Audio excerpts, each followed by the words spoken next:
गुरुर्ब्रह्मा गुरुर्विष्णु गुरुर्देवो महेश्वरः गुरुसाक्षात् परं ब्रह्म तस्मै श्री गुरवे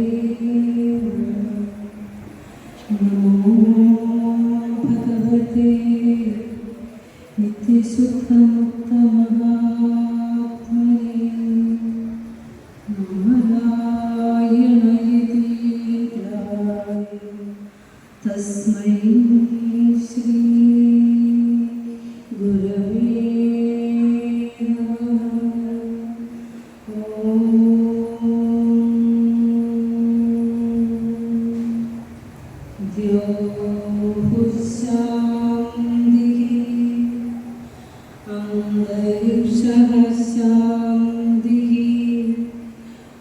ओषधयः शान्तिः आपः शान्तिः वनस्पतयः शान्तिः विश्वे देवाः शान्तिः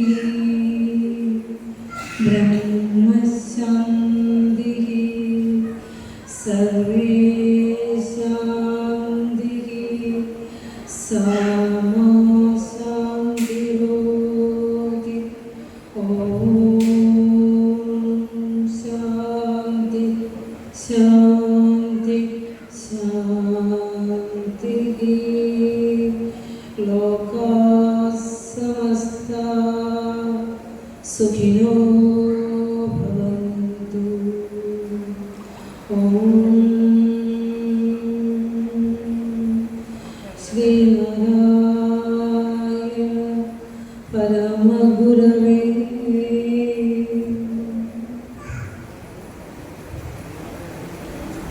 മഹാഗുരുവിൻ്റെ പാതാരബിന്ദങ്ങളിൽ ശതകോടി പ്രണാമങ്ങൾ അർപ്പിക്കുന്നു. ഈ ധന്യമായ മഹനീയമായ സത്സംഗത്തിൽ ഉപവിഷ്ടരായിരിക്കുന്ന ആത്മജിജ്ഞാസുക്കൾക്ക് ഏവർക്കും എൻ്റെ വിനീതമായ നമസ്കാരം. SNDP യോഗം ചാലക്കുടി യൂണിയൻ സംഘടിപ്പിച്ചിരിക്കുന്ന ശ്രീനാരായണ ധർമ്മയജ്ഞവും വിശ്വശാന്തി ഹോമവും ഇന്ന് 3-ാം ദിവസമാണ്. നാളെ നമ്മുടെ ചടങ്ങുകളുടെ സമാപനമാണ്. അപ്പോൾ ഇതിൻ്റെ ഈ ജ്ഞാനദാന യജ്ഞത്തിൻ്റെ വെളിച്ചം ഇവിടെ ഈ സമൂഹത്തിലാകവേ ഇവിടെയുള്ള മനുഷ്യ മനസ്സുകളിലെ ഇരുട്ടുകളെല്ലാം മാറ്റി ഭഗവാൻ പ്രകാശം ചൊരിയട്ടെ, നന്മയുടെ വിത്തുകൾ വിതയ്ക്കട്ടെ എന്ന് പ്രാർത്ഥിച്ചുകൊണ്ട് നമ്മളുടെ സത്സംഗത്തിലേക്ക് നമുക്ക് കിടക്കാം. അതിനു മുമ്പ് ഈ യൂണിയൻ സംഘടിപ്പിച്ചിരിക്കുന്ന ഈ മഹനീയമായ ചടങ്ങിന് സാന്നിധ്യം അരുളുന്ന ഇതിൻ്റെ സംഘാടക സാന്നിധ്യങ്ങൾക്കും ശാഖായോഗത്തിൻ്റെ പ്രതിനിധികൾക്കും മറ്റു പോഷക സംഘടനകളുടെ പ്രതിനിധികൾക്കും എല്ലാവർക്കും ഒറ്റ വാക്കിൽ നമസ്കാരം അർപ്പിക്കുന്നു. നമ്മൾക്ക് ഇന്ന് അനുവദിച്ച് നൽകിയിട്ടുള്ള വിഷയം ശ്രീനാരായണ ധർമ്മത്തിലൂടെ എന്നുള്ളതാണ്. ഗുരുവിൻ്റെ കൃതികൾ 100 വർഷം കഴിയുമ്പോൾ മനുഷ്യ മനസ്സുകളിലേക്ക് എത്തും. എല്ലാവരിലേക്കും എത്തണമെങ്കിൽ അത് 100 വർഷം കഴിയണമെന്ന് ശ്രീ ഗുരുവിൻ്റെ ഒരു അരുളപ്പാടുണ്ടായിരുന്നു.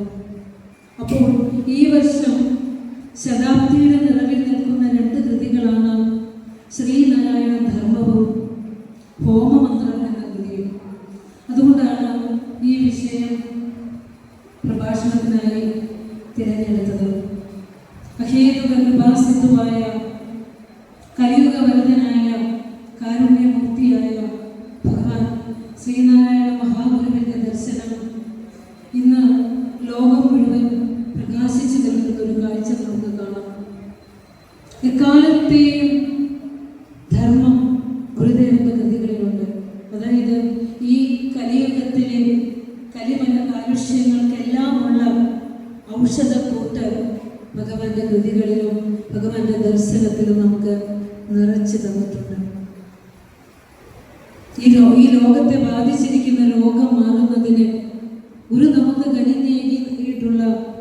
ഔഷധക്കൂട്ട് ഒന്നേ അത് ഒന്നുകൊണ്ട് മാത്രമേ ശമനം ഉണ്ടാകുകയുള്ളൂ എന്നൊന്നാണ് ഈ എന്താ പറയുക കലുഷിതമായ ഒരു സാഹചര്യത്തിൽ മനസ്സിലാക്കേണ്ടതുണ്ട്. അതുകൊണ്ടാണ് ഗുരുവിൻ്റെ ശിഷ്യനായ ചൈതന്യ സ്വാമികൾ നമ്മളോട് പറഞ്ഞു, ഓം സംസാര രോഗ വിഷജേ നമ. ഒരു പുഷ്പാഞ്ജലി മന്ത്രത്തിലൂടെ പറഞ്ഞു, അല്ലയോ ഭഗവാനെ, അങ്ങ് ഈ സംസാരത്തിലെ രോഗങ്ങൾക്കുള്ള ചികിത്സ നിർദ്ദേശിക്കുന്ന വിഷഗ്വരനാണ്, വൈദ്യനാണ്. ഈ ലോകത്തെ ചികിത്സിക്കാനെത്തിയ വൈദ്യനാണ് ശ്രീനാരായണ ഗുരുദേവൻ. എന്താണ് ലോകത്തെ ബാധിച്ചിരിക്കുന്ന രോഗം? നമ്മുടെ ശരീരത്തിന് രോഗം വന്നാൽ അംഗപ്രത്യേകം ഓരോ അവയവത്തിനും പ്രത്യേക ചികിത്സകൾ നമ്മൾ തേടും. പക്ഷേ ഈ ലോകത്തിന് രോഗം വന്നാൽ ആര് ചികിത്സിക്കും? ഈ ലോകത്തെ ചികിത്സിക്കണമെങ്കിൽ ലോകത്തെ സൃഷ്ടിച്ച ആ പരമപ്രഭുവിന് മാത്രമേ സാധ്യമാകുകയുള്ളൂ.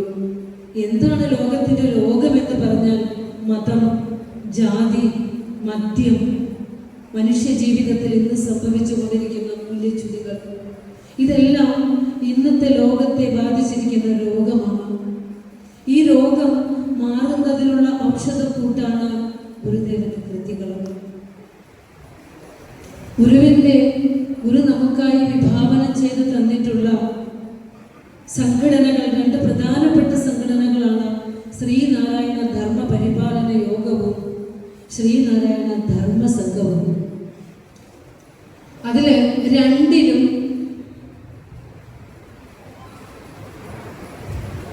ഒരുപോലെ ചേർത്ത് വെച്ചിരിക്കുന്ന വാക്കാണ് ധർമ്മം. നമ്മൾ പലപ്പോഴും എത്ര വ്യാഖ്യാനിക്കുന്നതോറും കൂടുതൽ അർത്ഥതലങ്ങളിലേക്ക് നമ്മെ കൊണ്ടെത്തിക്കുന്ന ഒരു വാക്കാണ് ധർമ്മം. എന്താണ് SNDP യോഗത്തിലെ ശ്രീനാരായണ ധർമ്മ പരിപാലന യോഗത്തിലെ ധർമ്മം എന്താണ് എന്ന് നമ്മൾ ചിന്തിച്ചു നോക്കിയിട്ടുണ്ടോ? എല്ലാത്തിനും ഭഗവാൻ മറക്കാതെ കൂട്ടിച്ചേർത്തിട്ടുണ്ട് ധർമ്മം. ഇത് പറഞ്ഞു, ധർമ്മയേവ പരം ദൈവം ധർമ്മയേവ മഹാധനം ധർമ്മ സർവത്ര വിജയീ ഭവതു ശ്രേയസേന എന്ന് പറഞ്ഞു തന്നു. അതായത് ഈ ലോകത്തെ ആകെ ചേർത്ത് കോർത്ത് നിർത്തുന്ന ഒരു നിയമവ്യവസ്ഥിതിയുണ്ട്. ആ നിയമവ്യവസ്ഥയ്ക്ക് അധിഷ്ഠിതമായിട്ടാണ് നാം ഓരോരുത്തരും ഇവിടെ ജീവിക്കുന്നത്. ആ നിയമവ്യവസ്ഥയ്ക്കാണ് ധർമ്മം എന്ന് പറയുന്നത്. ഈ ധർമ്മത്തെ നിലനിർത്തുന്നതിന് വേണ്ടിയാണ് ഗുരുദേവൻ വിഭാവനം ചെയ്തിട്ടുള്ള ലോക സേവനാ കേന്ദ്രങ്ങളെല്ലാം തന്നെ നമ്മൾ പറഞ്ഞു. SNDP യോഗം, ധർമ്മസംഘം, അവിടുന്ന് സംസ്ഥാപനം ചെയ്തിട്ടുള്ള ആശ്രമങ്ങൾ, മഠങ്ങൾ, വിദ്യാലയങ്ങൾ, ഗുരു പ്രതിഷ്ഠിച്ച് തന്നിട്ടുള്ള ക്ഷേത്രങ്ങൾ, ഇതെല്ലാം തന്നെ ഈ ധർമ്മത്തിലേക്ക് മാനവരാശിയെ കൈപിടിച്ചുയർത്തുന്നതിന് വേണ്ടിയിട്ടുള്ളതാണ്. അപ്പോൾ ഇന്ന് നമുക്കിവിടെ വിചാരം ചെയ്യാൻ പോകുന്നത് ഗുരുവിൻ്റെ ശ്രീനാരായണ ധർമ്മം എന്ന കൃതിയിലൂടെയാണ് നാം ഒന്ന് സഞ്ചരിക്കുന്നത്. അപ്പോൾ ഭഗവാനിൽ മനസ്സർപ്പിച്ചുകൊണ്ട് എന്താണ് മഹാഗുരു ഈ കൃതിയിലൂടെ പറഞ്ഞു വെക്കുന്നത് എന്ന് ചുരുങ്ങിയ സമയം കൊണ്ട് നമുക്കൊന്ന് അതിലൂടെ ഒന്ന് സഞ്ചരിക്കാം. ഈ കൃതി രചിക്കുന്നത് 1924 അപ്പോൾ ഏകദേശം ഇതിൻ്റെ 100 വർഷം കഴിഞ്ഞിരിക്കുന്നു. നമ്മുടെ അടുത്ത് അത് കഴിഞ്ഞിരിക്കുന്നു, പൂർത്തിയായിരിക്കുന്നു. ഇത് ഗുരു ശിഷ്യ സംവാദ രൂപത്തിലുള്ള ഒരു ഗ്രന്ഥമാണ്, ഒരു സ്മൃതി ഗ്രന്ഥമാണ്. സ്മൃതി എന്ന് പറഞ്ഞാൽ എന്താ? നമ്മൾ ജീവിതത്തിൽ എന്നും മറക്കാതെ ഓർക്കേണ്ടുന്ന ആ തത്വത്തിനാണ് സ്മൃതി എന്ന് പറയുന്നത്. മറന്നു പോകാതെ ജീവിതത്തിൽ പരിപാലിക്കേണ്ട നിയമത്തിനാണ് സ്മൃതി എന്ന് പറയുന്നത്. ഭാരതത്തിൽ അനേകം സ്മൃതി ഗ്രന്ഥങ്ങളുണ്ട്. മനുസ്മൃതിയും യാജ്ഞവൽക്യ സ്മൃതിയും പരാശര സ്മൃതി, ധർമ്മ സിന്ധു, ഇതൊക്കെ. പക്ഷെ ഇതൊക്കെ ആ ഓരോരോ കാലങ്ങളിലുണ്ടായതാണ്, യുഗങ്ങളിലുണ്ടായതാണ്. പക്ഷെ ആ സ്മൃതിയെ കാലത്തിനനുസരിച്ച് പരിഷ്കരിക്കാനായിട്ട് ആരും മുന്നോട്ട് വന്നിട്ടില്ല. കലിയുഗവരദനായ ശ്രീനാരായണ ഗുരുദേവൻ ശ്രീനാരായണ സ്മൃതി അല്ലെങ്കിൽ ശ്രീനാരായണ ധർമ്മം എഴുതി തന്നത് ഒരു ജാതിക്ക് വേണ്ടിയല്ല, ഒരു മതത്തിന് വേണ്ടിയല്ല. ഈ കലിയുഗവാസികളായ സമസ്ത ജനങ്ങൾ എല്ലാവർക്കും വേണ്ടിയിട്ടാണ്. ലോകത്തിലെ സമസ്തർക്കും വേണ്ടിയിട്ടുള്ള നിയമം ഇതിൽ ഉള്ളടക്കി വെച്ചിട്ടുണ്ട്. സംസ്കൃത ഭാഷയിലാണ് ഇത് രചിച്ചത്. 10 സർഗങ്ങൾ ഇതിലുണ്ട്. 195 ശ്ലോകങ്ങളുണ്ട്.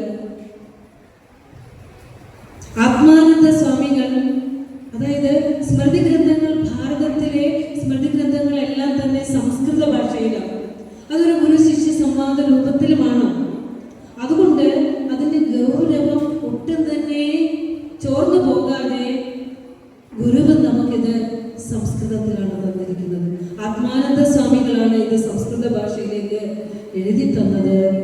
ഇത് മലയാള ഭാഷയിലേക്ക് ഈ കൃതി ശ്രീനാരായണ തീർത്ഥസ്വാമികൾ സാരാർത്ഥബോധിനി എന്ന വ്യാഖ്യാനത്തോടു കൂടി മലയാളത്തിലേക്ക് മനോഹരമായി തർജ്ജമ ചെയ്ത് തന്നിട്ടുണ്ട്. 1924 ഇതിന്റെ കണ്ടന്റ് എന്താണെന്ന് വെച്ചാൽ ജീവിതത്തിന്റെ മാനുവൽ, കൈപ്പുസ്തകം. നമ്മളൊരു ഉപകരണം വാങ്ങിച്ചാൽ അതെങ്ങനെ പ്രവർത്തിക്കണം, അതിലടങ്ങിയിരിക്കുന്ന കാര്യങ്ങൾ എന്തൊക്കെയാണ് എന്ന് വളരെ കൃത്യമായി ഇങ്ങനെ ചെയ്യണം, ഇങ്ങനെ ചെയ്യരുത് എന്ന് എഴുതി വെച്ചിട്ടുള്ള ഒരു കാറ്റലോഗ് ഉണ്ടാവും. ഇത് നമ്മുടെ ജീവിതത്തിന്റെ മാനുവലാണ്, ഹാൻഡ് ബുക്കാണ്.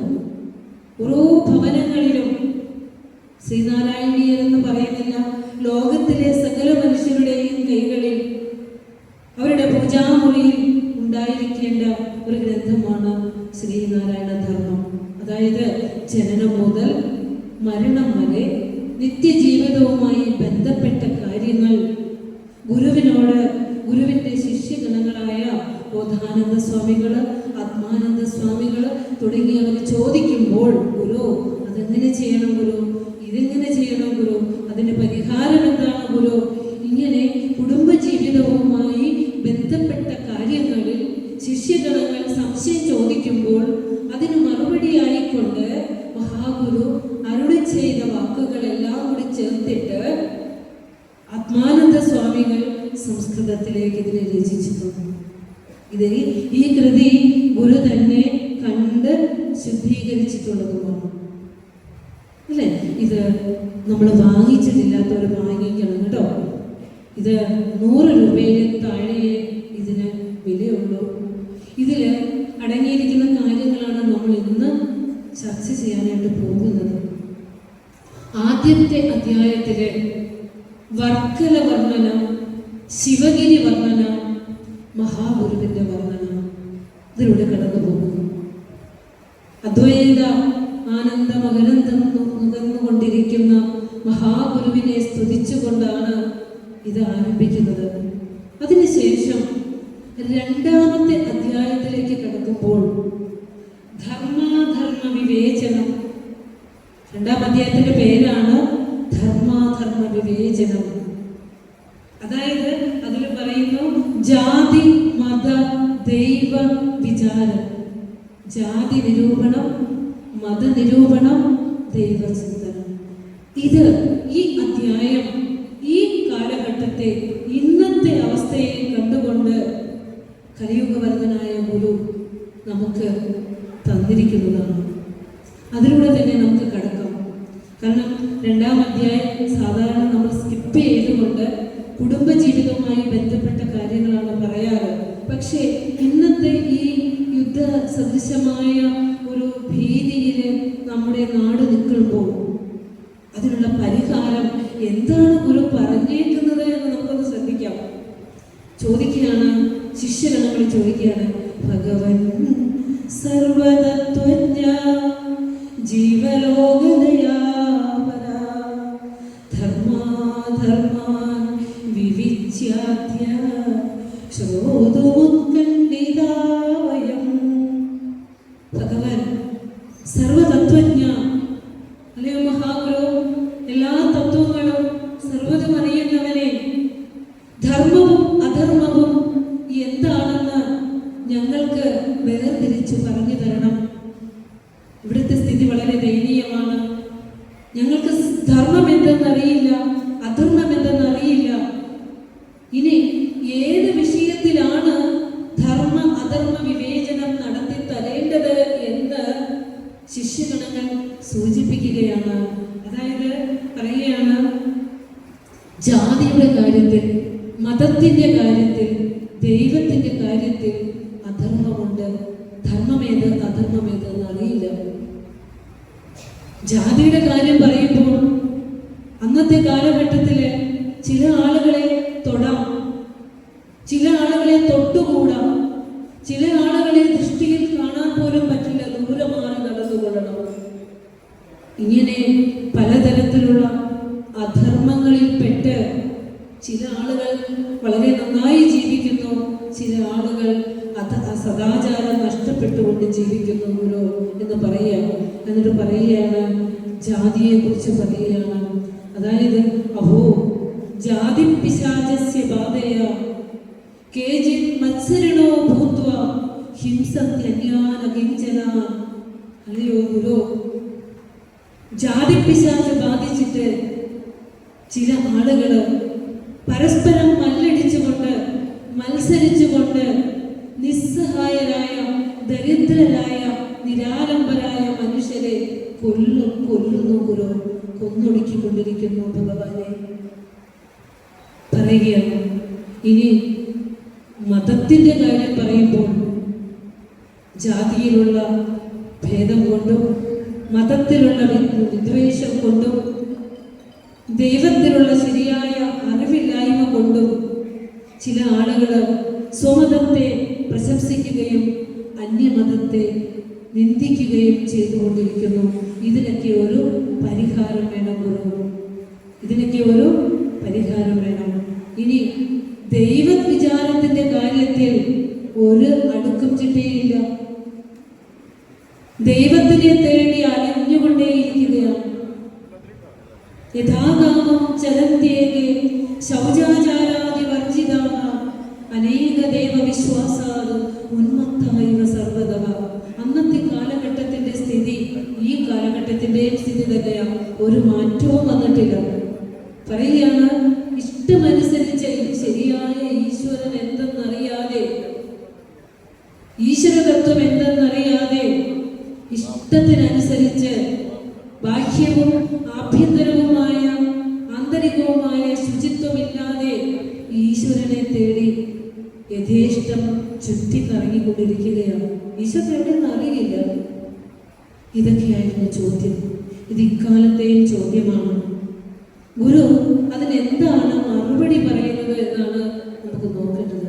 ഗുരു പറയുകയാണ്, നിങ്ങളുടെ ചോദ്യം വളരെ നല്ല ചോദ്യം തന്നെ. നാമും ഇതേക്കുറിച്ച് വളരെ നാളായി ആലോചിക്കുന്നു. ഗുരു പറയാം, ധർമ്മയേവഹി ബോദ്ധവ്യഃ മന്തവ്യഃ കർമ്മബോധിഷു അനുഷ്ഠേയോപദേഷ്ടവ്യോ ധർമ്മോ ലോകപ്രവർത്തകഃ. ഒരു ഒന്നുകൂടെ ഉറപ്പിച്ച് പറയാ, ധർമ്മത്തിൽ അധിഷ്ഠിതമായാണ് ഈ ലോകം പ്രവർത്തിക്കുന്നത്. അതുകൊണ്ട് എല്ലാവരും ശരിയായ ധർമ്മം എന്തെന്ന് അറിയണം. നമ്മളെയൊക്കെ നിലനിർത്തിയിരിക്കുന്ന ഒരു ധർമ്മമുണ്ട്. ആ ധർമ്മം എന്താണെന്ന് നമ്മൾ അറിയണ്ടേ? നമ്മൾ ജീവിക്കുന്ന ഈ പ്രപഞ്ചത്തെ നിലനിർത്തിയിരിക്കുന്ന ഒരു സത്യമുണ്ട്. അതെന്താണെന്ന് അറിയണ്ടേ? എന്തിനാണ് നാം ഒരു മനുഷ്യ ശരീരം സ്വീകരിച്ച് ഈ ഭൂമിയിലേക്ക് വന്നത് എന്ന് നാം അറിയണ്ടേ? മരിച്ചു പോവാനാണോ? അപ്പോ നിരവധിയായ കാര്യങ്ങൾ നാം അറിയാറുണ്ട്. ഗുരു പറയാ, ധർമ്മയേവഹി ബോദ്ധവ്യഃ. ധർമ്മമാണ് എല്ലാവരും അറിയേണ്ടത്. അറിഞ്ഞാൽ പോരാ, മന്തവ്യഃ, മനസ്സിൽ വിചാരം ചെയ്ത് ഉറപ്പിക്കണം. വിചാരം ചെയ്ത് ഉറപ്പിച്ചാൽ പോരാ, അനുഷ്ഠിക്കണം. ഗുരുവിന്റെ കൃതികൾ പാടിപ്പോകും, ഗുരുവിനെ പ്രാർത്ഥിച്ചു പോകും, ഗുരുവിന് പുഷ്പാഞ്ജലി സമർപ്പിച്ചു പോകും നാം. പക്ഷേ ഭഗവാനെ, അവിടുന്ന് പറഞ്ഞത് എന്തെന്ന് എന്റെ മനസ്സിലിട്ട് ഞാൻ ഇന്ന് വരെ വിചാരം ചെയ്തിട്ടില്ല. ഗുരു എന്താണോ നമുക്ക് ഏകിയത് പാടിപ്പോയി, ഗുരുവിനെ പ്രാർത്ഥിച്ചു പോയി, പാദ നമസ്കാരം ചെയ്ത് നാം പോയി. പക്ഷേ അവിടുന്ന് പറഞ്ഞതിനെ മനസ്സിലിട്ട് ഒന്ന് വിചാരം ചെയ്യുവാനുള്ളത്ര കെൽപ്പ് ഞങ്ങളുടെ മനസ്സുകൾക്ക് നൽകിയിട്ടില്ല, എത്തിയിട്ടില്ല ഞങ്ങൾ. അപ്പൊ അതിന് നമുക്ക് ഗുരുവിന്റെ അനുഗ്രഹം കൂടി വേണം. ഇത്തരത്തിലുള്ള സത്സംഗങ്ങളൊക്കെ ആ ഒരു അറിവിലുമേറിയ അറിവിലേക്ക് എത്താൻ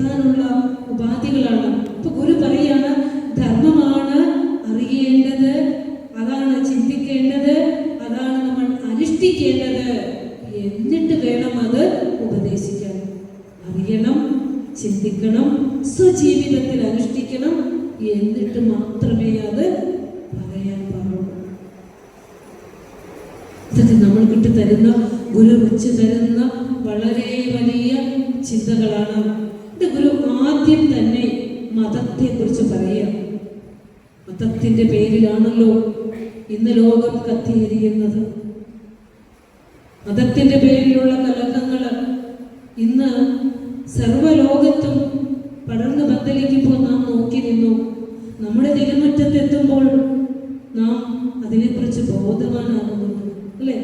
പക്ഷേ ഈ ഗുരുവിന്റെ വാക്കുകളെ ആരും കൈക്കൊണ്ടില്ല. 1888 അരുവിപ്പുറത്ത് ശിവനെ പ്രതിഷ്ഠിച്ച് തന്നതിന് ശേഷം അവിടുന്ന് 4 വരികൾ ആ പാറമേല് പച്ചില പറിച്ച് അതിന്റെ ചാറ് കൊണ്ട് എഴുതി വെച്ചു. നമ്മളത് ചൊല്ലിപ്പോയി. അതിന്റെ പൊരുൾ ആരും തിരഞ്ഞില്ല. അത് കേരളത്തിനോട് പറഞ്ഞതല്ല, അത് ലോകത്തിനോട് പറഞ്ഞു.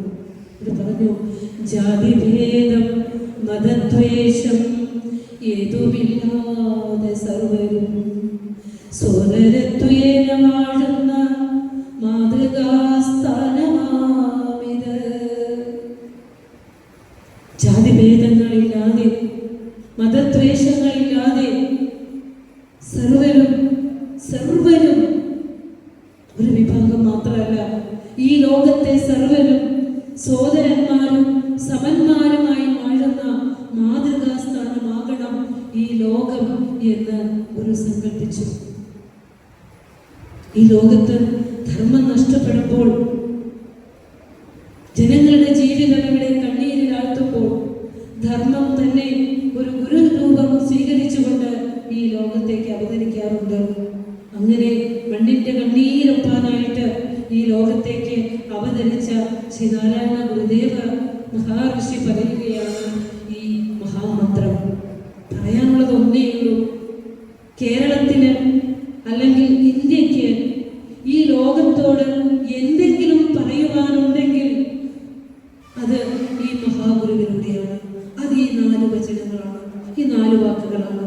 ജാതിഭേദം മതദ്വേഷം ഏതുമില്ലാതെ സർവരും സോദരത്വേന വാഴുന്ന മാതൃകാസ്ഥാനമാമിത്. ഈ ലോകത്തിന്റെ സകല പാപക്കറകളെയും കഴുകി കളയുമാറ് ഈ ലോകത്തിന്റെ നെറുകയിൽ ഒരു വിശ്വപതാക പോലെ, വിശ്വപതാകയിലെ ധ്യേയവാക്യം പോലെ, മന്ത്രാക്ഷരങ്ങൾ പോലെ പാരക്കളിക്കേണ്ട ആ 4 വചനം ഇന്ന് ലോകത്ത് ആവശ്യമായി വന്നിരിക്കുകയാണ്. ഇന്ന് ഈ കലിയുഗത്തിൽ ഈ വചനം കൊണ്ടല്ലാതെ ലോകം നേരിടുന്ന പ്രശ്നങ്ങൾക്ക് പരിഹാരമില്ല. ഒരു നമ്മോട് പറഞ്ഞു, എല്ലാവരും എല്ലാ മതങ്ങളും സമബുദ്ധിയോടെയും സമഭക്തിയോടെയും പഠിക്കണമെന്ന്. പറയുക മാത്രമല്ല ഗുരു ചെയ്തത്, അനുഷ്ഠിച്ചുകൊണ്ടാണ് പറഞ്ഞത്. അതുകൊണ്ട് നാം സ്ഥാപിക്കുന്ന ധർമ്മസംഘത്തിൽ എല്ലാ മതങ്ങളും പഠിപ്പിക്കാൻ വ്യവസ്ഥ ചെയ്യുന്നു എന്ന് പറഞ്ഞുകൊണ്ടാണ് ആ വാചകം ഗുരു പറഞ്ഞത്. ഇപ്പോൾ ശ്രീനാരായണ ധർമ്മത്തിൽ ഒരു മതത്തെ കുറിച്ച് പറയുന്ന അഭിപ്രായം നാം ലോകത്തിന് പറഞ്ഞു കൊടുക്കേണ്ടതുണ്ട്. അഭിപ്രായോ മതം നാമ മഹദാം തത്വവേദിന. എന്താണ് മതം? ഒരു സംസ്കൃത പദമാണ് മതം എന്ന് പറഞ്ഞത്. അതിന്റെ അർത്ഥം അഭിപ്രായം എന്നാണ്. അഭിപ്രായം നിങ്ങൾ കണ്ടു നോക്കിക്കോ. അഭിപ്രായം, തത്വവേദികളായ തത്വം എന്ന് പറഞ്ഞാൽ എന്താ? തത് ത്വം, അത് നീയാണ്. ശബരിമലയിലെ തത്വമസി ഉപനിഷത്ത് തത്വമസി പഠിപ്പിക്കുന്ന ഇപ്പൊ നമുക്ക് ശബരിമലയിലെ വാക്യം പരിചയപ്പെടുത്തേണ്ടി വരും. തത്വമസി, അത് നീയാണ്. തത്വം എന്ന് പറഞ്ഞാൽ ഈശ്വരൻ നീ തന്നെയാണ് എന്നാണ് ആ വാക്കിന്റെ അർത്ഥം. അപ്പോ അഭിപ്രായോ മതം, മതം എന്ന് പറഞ്ഞാൽ തത്വവേദികളായ സത്യമറിഞ്ഞ, എന്റെ മതമാണ് വലുത് നിന്റെ മതമാണ് വലുതെന്ന് പറയുന്നവരല്ല, സത്യമറിഞ്ഞ, ഈ ലോകത്തെ കുറിച്ചും സമസ്ത ജനാചരങ്ങളെ കുറിച്ചും തത്വമറിഞ്ഞ മഹാപുരുഷന്മാർ ഓരോ കാലങ്ങളിലും പറഞ്ഞ ആ വചനങ്ങളെയാണ് മതം എന്ന് പറയുന്നത്. ഇതിനും വലിയ നിർവചനം മതത്തിന് ലോകത്തിന് ആർക്കാണ് നൽകാൻ സാധിക്കുക? ജീസസിന്റെ കാലഘട്ടത്തില് അക്കാലത്ത് സ്നേഹത്തിന് കുറവുണ്ടായിരുന്നത് കൊണ്ട് സ്നേഹത്തെ കുറിച്ച് പറഞ്ഞു. നബിയുടെ കാലത്ത് സാഹോദര്യത്തിന് കുറവുണ്ടായിരുന്നത് കൊണ്ട് ആ ശക്തമായി സാഹോദര്യം പറഞ്ഞു. ബുദ്ധന്റെ കാലത്ത് അഹിംസ എല്ലാവരെയും കൊന്ന് തള്ളിയിരുന്ന, അതായത് ബലി ചെയ്തിരുന്ന ഹിംസയെ പ്രോത്സാഹിപ്പിച്ചിരുന്ന ഒരു കാലഘട്ടത്തിൽ ബുദ്ധൻ അഹിംസയെ കുറിച്ച് പറഞ്ഞു. ഓരോരുത്തരുടെ പേരിൽ മതമുണ്ടായി. അതാണോ മതം? ഇതെല്ലാതും ചേരുന്നതല്ലേ മതം? ഓരോ കാലഘട്ടത്തിന് ആവശ്യമായ അഭിപ്രായങ്ങൾ എല്ലാതും ചേരുന്നതല്ലേ മതം? ഓർത്തു നോക്കൂ.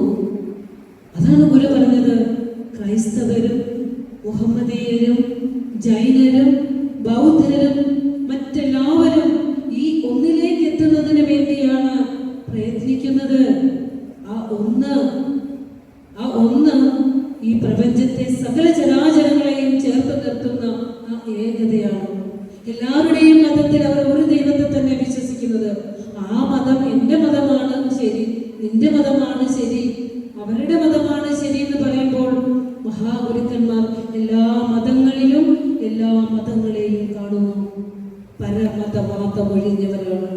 അങ്ങനെയുള്ള ശ്രീനാരായണ ഗുരുദേവൻ പറയുകയാണ്, അനേകം പർവ്വതങ്ങളിൽ നിന്ന് ഒലിച്ചു വരുന്ന കൊച്ചു കൊച്ചു അരുവികളെല്ലാം തന്നെ ചെന്നെത്തുന്നത് ഒരു മഹാസമുദ്രത്തിലാണ്.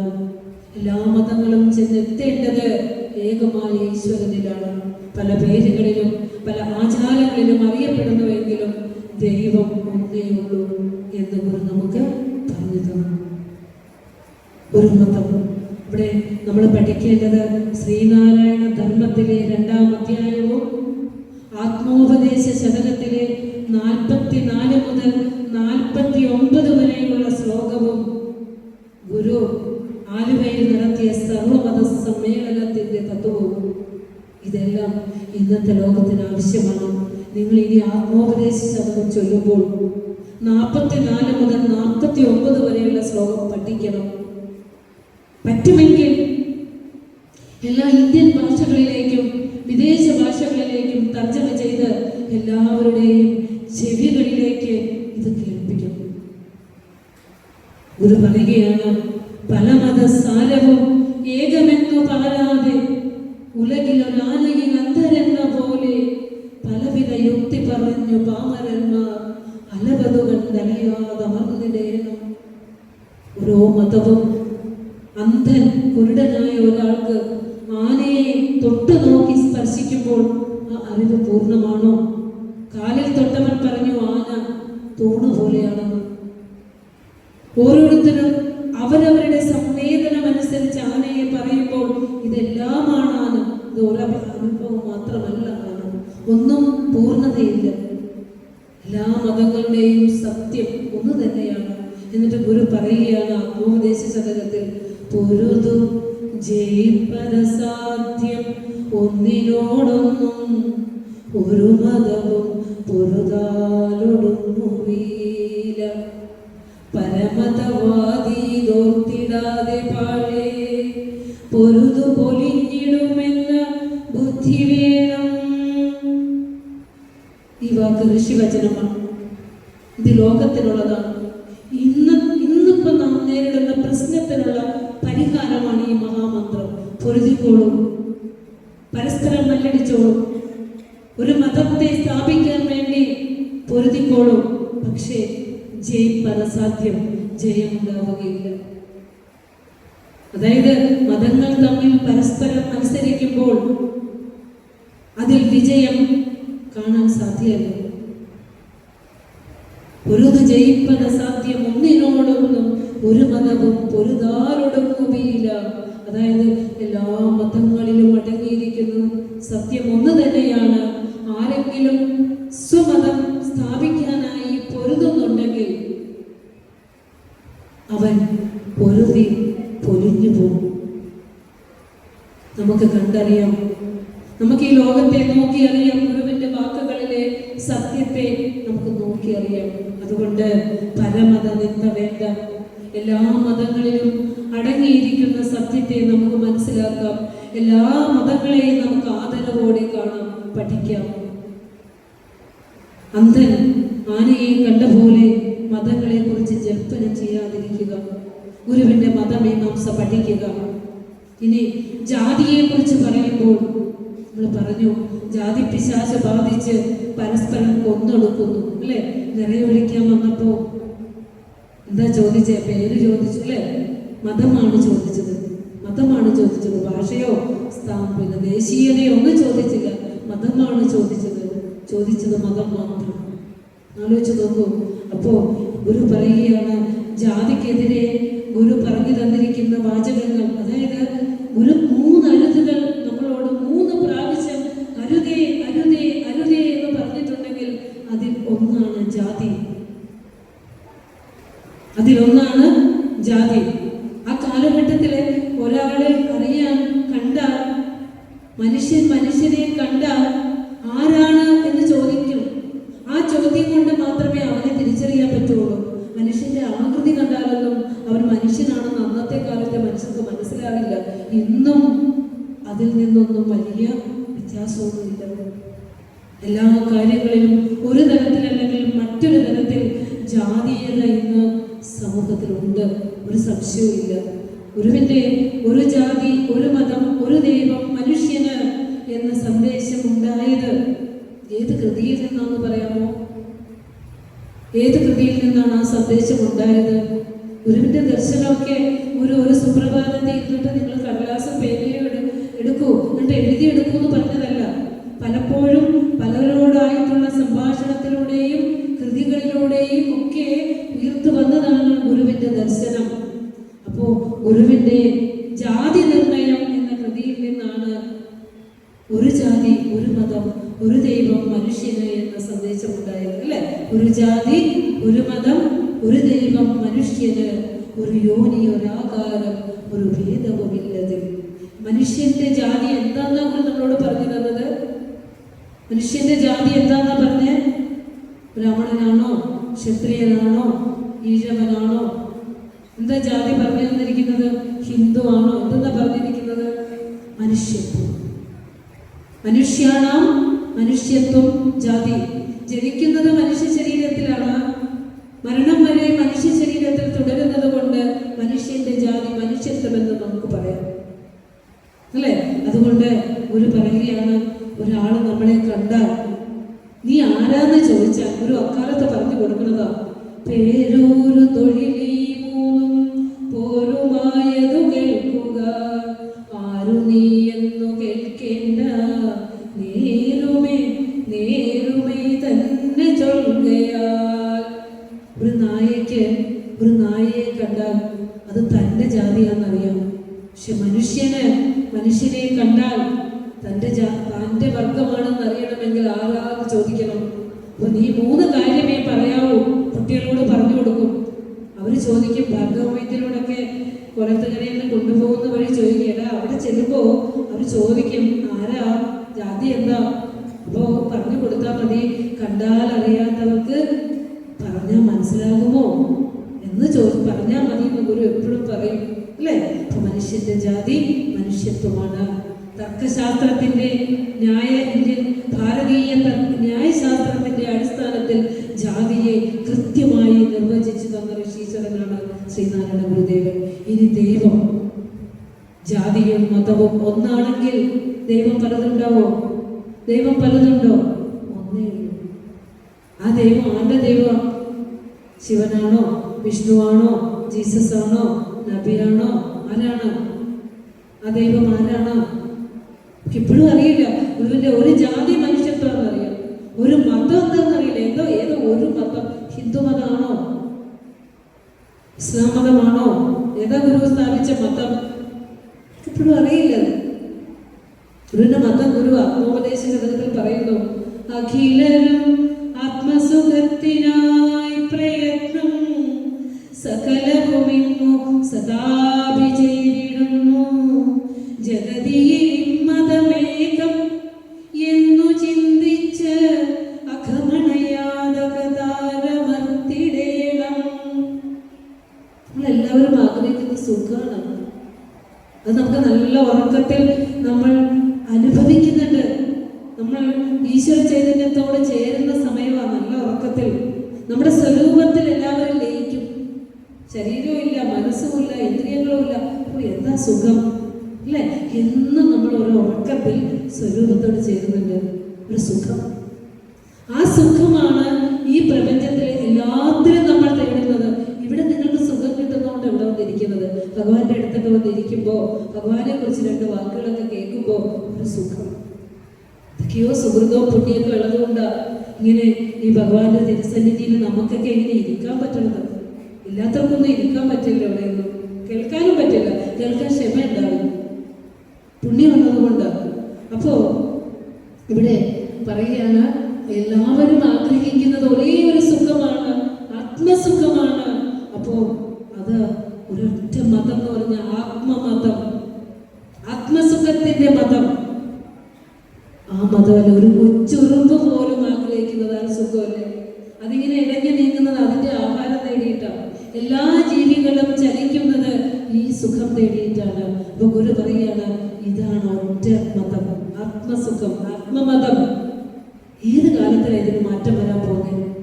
മാറ്റം വരാൻ പോകുന്നില്ല. അതുകൊണ്ട് ഇത് നീ മനസ്സിലാക്കിയിട്ട് അഘമണയാതെ മറ്റ് ഇപ്പൊ നമ്മൾ പാപകർമ്മങ്ങളിൽ എത്രയോ ആളുകളുടെ ജീവൻ പൊളിയും, എത്രയോ നിസ്സഹായരായ മനുഷ്യരാണ് ജീവൻ വീഴുന്നത്, അല്ലേ? എന്നിട്ട് പോലും കണ്ണുകൾ തുറക്കുന്നേയില്ല, അന്ധതയുടെ കണ്ണുകൾ തുറക്കുന്നേയില്ല. ഭഗവാൻ തന്നെ ഒന്ന് അവതരിക്കണം, അവതാരത്തിന്റെ കാലമാണോ എന്ന് പോലും നമുക്ക് തോന്നിപ്പോകും, അല്ലെ? ഭാരതഭൂമിയെ വിഴുങ്ങും ജാതിയോട് അടരിനായി ഭഗവാൻ അണിനിരത്തിയ വലിയ സേനകൾ പടനായകൻ പോയി വിഷമിക്കുന്നല്ലോ പരമസദ്ഗുരോ. കാണാൻ തോന്നിപ്പോകും നമുക്ക്, അല്ലെ? ഇത്തരത്തിലുള്ള കാലഘട്ടത്തിലൂടെയാണ് നാം നീങ്ങുന്നത്. അപ്പോൾ മതം ആത്മമതമാണ്. ആ മതത്തെ തിരിച്ചറിഞ്ഞുകൊണ്ട് പാപകർമ്മങ്ങളിൽ പോയി പെടാതെ അതിനെ നീ ഉള്ളിൽ തിരയാൻ, ആ സുഖത്തെ നീ, ആ മതത്തെ നീ തിരയേണ്ടത് നിന്റെ ഉള്ളിലാണ്. മതമേത് ആയിക്കൊള്ളട്ടെ, മനുഷ്യൻ നന്നായാൽ മതി. മനുഷ്യന് സുഖവും ശാന്തിയും കിട്ടുന്നതല്ലേ മതം?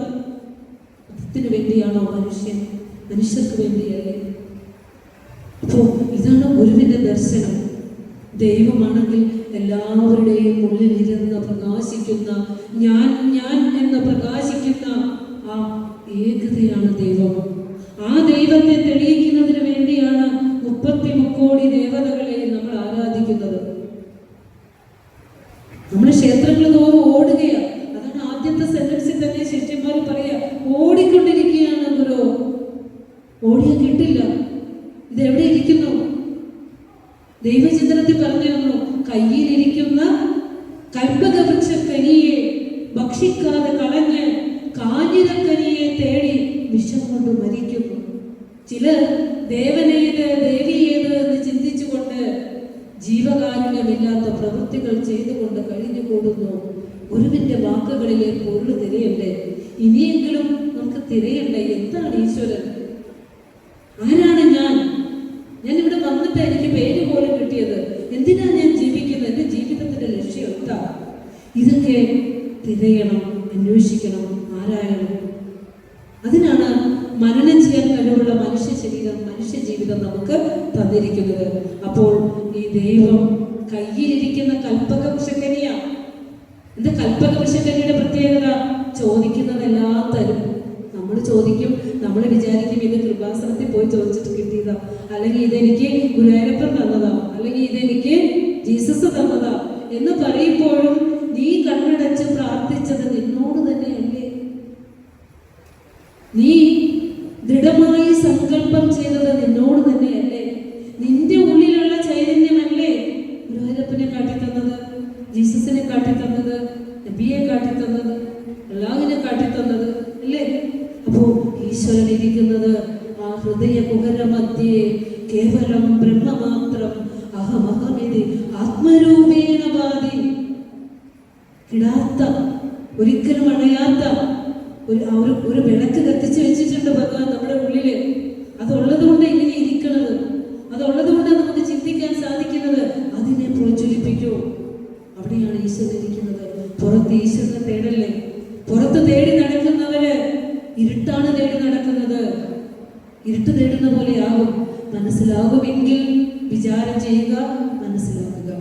ഇനി ശ്രീനാരായണ ധർമ്മത്തിലെ അടുത്ത അധ്യായം ഗൃഹസ്ഥാശ്രമികളായ നമ്മൾ ശ്രദ്ധിച്ച് മനസ്സിലാക്കേണ്ട കുറച്ച് കാര്യങ്ങൾ ഗുരു പറഞ്ഞു തന്നതിലൂടെ നമുക്ക് സഞ്ചരിക്കാം. അപ്പോൾ രണ്ടാമത്തെ അധ്യായം നമ്മൾ പറഞ്ഞു ധർമ്മ അധർമ്മ വിവേചനം, ജാതി മത ദൈവ സങ്കല്പത്തെ കുറിച്ച് ഗുരു കൃത്യമായി ഒരു വിചാരം നമുക്ക് തന്നു. അത് നമുക്ക് നാം ഗുരുവിന്റെ കൃതികളിലൂടെയൊക്കെ പോയി വിചാരം ചെയ്തു. അടുത്തത് മൂന്നാം സർഗത്തിൽ സാമാന്യധർമ്മം എന്ന അധ്യായത്തിൽ പഞ്ചശുദ്ധിയും പഞ്ചധർമ്മങ്ങളും പറയുന്നുണ്ട്. ഏതൊക്കെ 5 ശുദ്ധികള്? സിദ്ധാന്തധർമ്മത്തിൽ 3-ാം അധ്യായം പഞ്ചശുദ്ധി പഞ്ചധർമ്മങ്ങൾ. ഏതൊക്കെ പഞ്ചധർമ്മം? അഹിംസ, സത്യം, അസ്തേയം, അവ്യഭിചാരം. അടുത്ത പോരട്ടെ, നമ്മളൊക്കെ പ്രതിജ്ഞയൊക്കെ എടുത്തു. ഏതാ? മദ്യവർജനം. ഗുരു നമുക്ക് എഴുതി ചേർത്ത് തന്നതാ മദ്യവർജനം എന്നോട്. അത് ഈ കാലത്തെ കണ്ടിട്ട് തന്നത്. ഏതായാലും ഇപ്പൊ എടുത്ത പ്രതിജ്ഞ ഏറ്റവും അനുചിതമായ സന്ദർഭത്തിലാണ്, ഏറ്റവും അനുയോജ്യമായ ഒരു സ്ഥലത്ത് തന്നെയാണ് അത് എടുത്തത്. അത് 100% ചൈതന്യത്താകട്ടെ ഭഗവാനെ എന്ന് പ്രാർത്ഥിക്കുകയാണ്. അതായത് അഹിംസ, മനസ്സുകൊണ്ടും വാക്കുകൊണ്ടും പ്രവൃത്തി കൊണ്ട് പോലും ഒരു കുഞ്ഞുറുപ്പിന് പോലും ഒരു ഉപദ്രവവും എനിക്ക് ചെയ്യാൻ തോന്നല്ലേ ഭഗവാനെ. സത്യം, എനിക്ക് പുറമേ സത്യസന്ധനാകണ്ട, എനിക്ക് എൻ്റെ അകം സത്യം കൊണ്ട് നിറയണം. ഞാൻ സത്യത്തിൽ അധിഷ്ഠിതമായി എനിക്ക് ജീവിക്കാൻ സാധിക്കണം. ധർമ്മം ജയിക്കുന്നു, സത്യം ജയിക്കുന്നിന്നു സർവദാ, അധർമ്മവും ജയിക്കുന്നില്ല സത്യവും ഒരിക്കലും. ഒരു സദാചാരത്തിലൂടെ പറഞ്ഞു അല്ലേ, മറ്റുള്ളവരുടെ മുമ്പിൽ നാം നല്ല സത്യസന്ധരാണ്. പക്ഷെ ഒറ്റയ്ക്കിരിക്കുമ്പോഴും നമ്മുടെ മനസ്സില് സത്യവിരുദ്ധമായ ചിന്തകൾ വരാനേ പാടില്ല. സത്യധർമ്മങ്ങൾ വെടിഞ്ഞ് ജീവിക്കരുത് ഒരു പറഞ്ഞതാണ്. അസ്തേയം, അന്യന്റെ മുതൽ ആഗ്രഹിക്കരുത്. അന്യന്റെ മുതൽ ആഗ്രഹിക്കരുത്. മനസ്സുകൊണ്ട് ചിന്തിക്കുന്നത് പോലും കളവാണ്. അസ്തേയം. അവ്യഭിചാരം, വ്യഭിചരിക്കരുത്. അതായത് ഇന്ദ്രിയങ്ങളെ, കണ്ണും മൂക്കും നാക്കും തൊക്കും ചെവിയൊക്കെ അടക്കി ജീവിക്കുക. അടുത്തത് പറയുകയാണ് മദ്യവർജനം. ഗുരുവിന്റെ ദർശനം നമ്മൾ അറിയുന്നുണ്ടല്ലോ. നാം അറിയാതെ നമ്മുടെ അന്തരംഗം കണ്ണീരുകൊണ്ട് നിറയും. എന്തിനാ ഭഗവാനെ അങ്ങ് മറ്റെല്ലാം ഓരോ ശ്ലോകങ്ങൾ കൊണ്ട് പറഞ്ഞപ്പോൾ 6 ശ്ലോകങ്ങൾ കൊണ്ട് മദ്യവർജനത്തെ അവിടെ നിന്ന് വിശദീകരിച്ച് തന്നത് എന്തിനാണ്? നമ്മൾ ആരെങ്കിലും തിരഞ്ഞു? 6 ശ്ലോകം പറഞ്ഞു വെച്ചു. ഇത് പറഞ്ഞു ബുദ്ധേർ വൈകല്യജനകം മദ്യമെത്തിച്ചതേ ബുദ്ധേഹി മദ്യസേവാം ന കുർവീത മദ്യം വിഷസമം വിദുഹു. ബുദ്ധിക്ക് വികലതയുണ്ടാക്കുന്നത് കൊണ്ട് മദ്യം ഉപയോഗിക്കരുത്.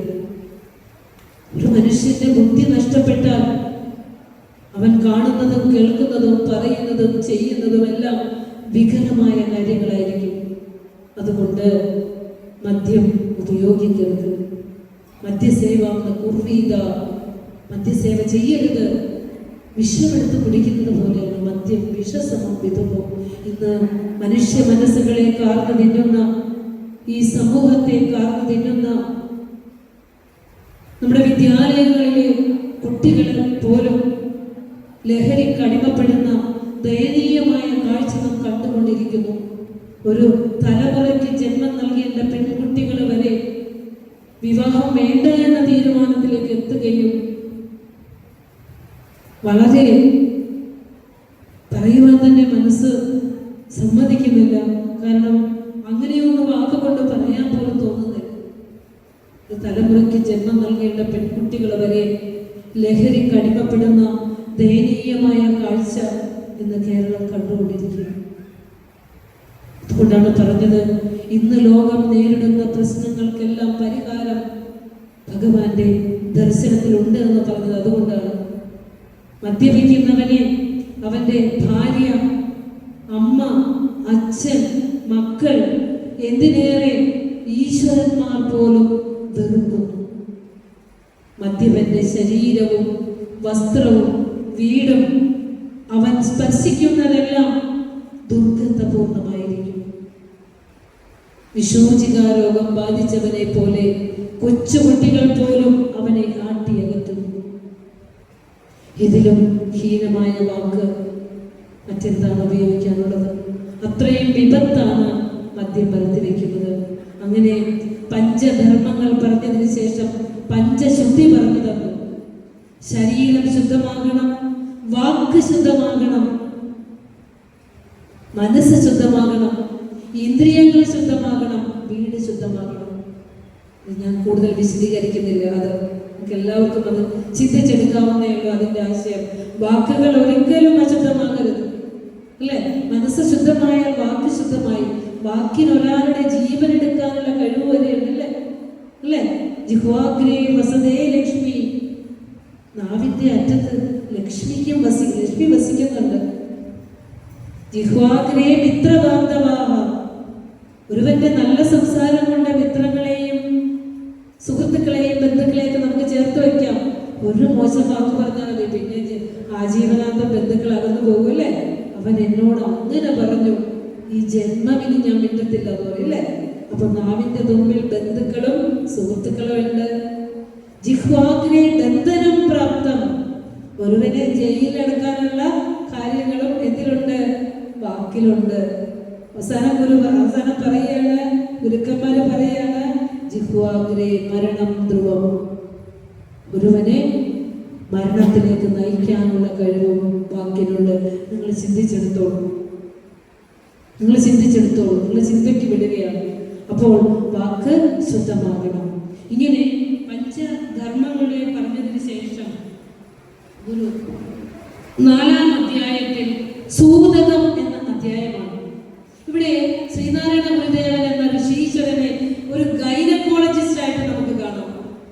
ശ്രദ്ധിച്ച് കേൾക്കുകയാണ്. സൂതകം, പ്രസവ ശുശ്രൂഷ.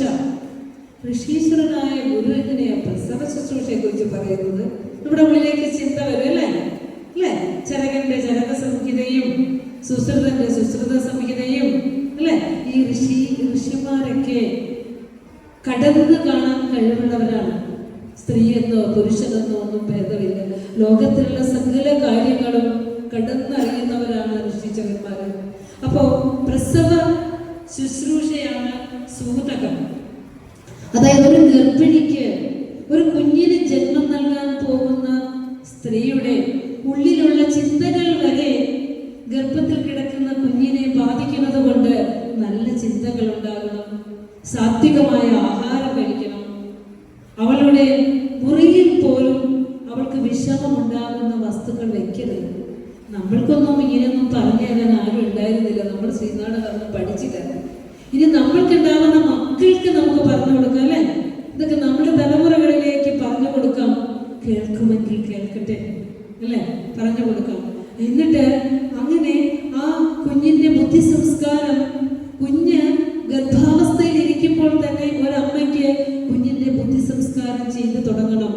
നല്ല പ്രാർത്ഥനകൾ ചൊല്ലണം, സദ്ഗ്രന്ഥങ്ങൾ പാരായണം ചെയ്യണം, മഹാത്മാക്കളുടെ കഥകൾ വായിക്കണം, പുണ്യഗ്രന്ഥങ്ങൾ പാരായണം ചെയ്യണം. ഇതൊക്കെ ആ കുഞ്ഞിന്റെ ബുദ്ധി തെളിച്ചയ്ക്കും ആത്മീയമായ ഉയർച്ചയ്ക്കും ഒക്കെ നല്ലതാ. ഇനി ഒരു കുഞ്ഞ് ജനിച്ചു, ഇവർ പറയാണ് ബാലോപചരണം എന്നുള്ള അധ്യായം.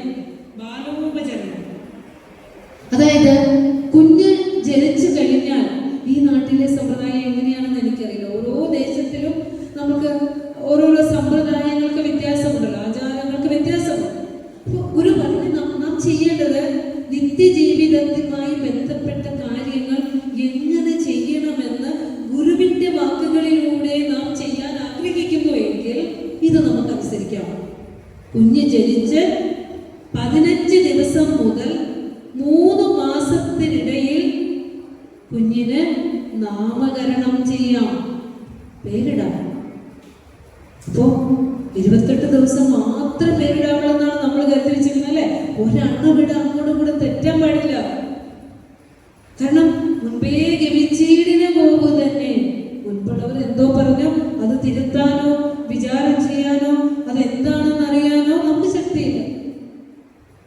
ഭദ്രരെയൊക്കെ അനേകം നൂറ്റാണ്ടുകളായി ആരാധിച്ചിരുന്ന ആ ദേവീ വിഗ്രഹത്തെ, ഭദ്രകാളി വിഗ്രഹത്തെയാണ് ഒരു നിമിഷം കൊണ്ട് അടർത്തിയെടുത്തങ്ങ് കൊടുത്താൽ ദൈവമായ പരദൈവമായ ഗുരുവിന്റെ വാക്കാണ്. വിശ്വസിക്കാമെങ്കിൽ വിശ്വസിക്കാം, അനുഷ്ഠിക്കാമെങ്കിൽ അനുഷ്ഠിക്കുക. 15 ദിവസത്തിനും 3 മാസത്തിനും ഇടയിൽ പേരിടാം. എത്ര ദിവസമാണ്? 15 ദിവസത്തിനും 3 മാസത്തിനിടയിൽ ഏതെങ്കിലും നല്ല ദിവസം, പുണ്യ ദിവസവും പുണ്യ നക്ഷത്രം, നല്ല തിഥിയും നക്ഷത്രവും നോക്കി കുഞ്ഞിന് നാമകരണം നടത്താവുന്നതാണ്. പിന്നെ പറയുകയാണ് എങ്ങനെയായിരിക്കണം പേര്? സുവജം, സുസ്രവം, അല്പാക്ഷരം, അർത്ഥവത്. സുവചം, വിളിക്കാൻ എളുപ്പമായിരിക്കണം. ഇന്ന് നമ്മളൊരു പേര് കേട്ടാൽ ആദ്യം ഒന്ന് ചോദിക്കുക, എന്താ ചോദിക്കല്ലേ? എന്നിട്ട് നമുക്ക് മനസ്സിലായില്ലെങ്കിൽ ഒന്നും കൂടി ചോദിക്കാം. പിന്നെ നമ്മൾ ചോദിക്കില്ല അല്ലെ? കാരണം എന്താ? ഒന്നില്ലെങ്കിൽ അത് നമുക്ക് മനസ്സിലാകാത്തതായിരിക്കാം, അല്ലെങ്കിൽ അത് നീളം കൂടിയതായിരിക്കാം. 2 or 3 അക്ഷരങ്ങളാൽ സുവചം, എളുപ്പത്തിൽ പറയാൻ പറ്റുന്നത്. സുശ്രവം, നന്നായി കേൾക്കണം. കേൾക്കുമ്പോൾ തന്നെ ഒരു സുഖമുണ്ട് അല്ലെ? പണ്ടൊക്കെ വിഷ്ണുവും പാർവതിയും സരസ്വതിയും ഒക്കെ എന്ത് രസമാണ് വിളിക്കാൻ, ലക്ഷ്മിയൊക്കെ അല്ലെ? ഇപ്പോൾ അങ്ങനെയുള്ള പേരുകളെല്ലാം പോയിരിക്കുന്നു, തിരിച്ചു വന്നുകൊണ്ടിരിക്കുന്നുണ്ട്. അപ്പോ ഇവിടെ പറയാണ് സുവചം, സുശ്രവം, അല്പാക്ഷരം. നിന്റെ കൂടെ പേര് വേണോ? ജോലിക്ക് വേണ്ടി ആപ്ലിക്കേഷൻ ഫോം പൂരിപ്പിക്കുമ്പോൾ 20 കോളമുണ്ടെങ്കിൽ പോലും ചില കുട്ടികളുടെ പേര് എഴുതാൻ അടുത്ത അക്ഷരം എവിടെ എഴുതി ടീച്ചറെ എന്ന് ചോദിക്കുന്നവരുണ്ട് അല്ലേ? ഒന്നും ചെയ്യരുത്. ജീവിതകാലം മുഴുവൻ കുട്ടികളാണ് അത് അനുഭവിക്കുന്നത്. അപ്പോ സുവചം, സുശ്രവം, അല്പാക്ഷരം, കുറച്ചക്ഷരം 2 or 3 അക്ഷരത്തിൽ ഇടാൻ പറ്റുമെങ്കിൽ അങ്ങനെ ചെയ്യുക. ഇനി ഏറ്റവും ശ്രദ്ധിക്കേണ്ട ഒരു കാര്യമാണ് അർത്ഥവത്. അർത്ഥം ഉണ്ടാകണം അല്ലേ? മഹിഷം, മഹിഷ് എന്നിടാറുണ്ട്. മഹിഷ്, ഋഷഭ് അല്ലേ? പോത്തെന്നാണ് അർത്ഥം അല്ലേ? മഹിഷ്, അതെ.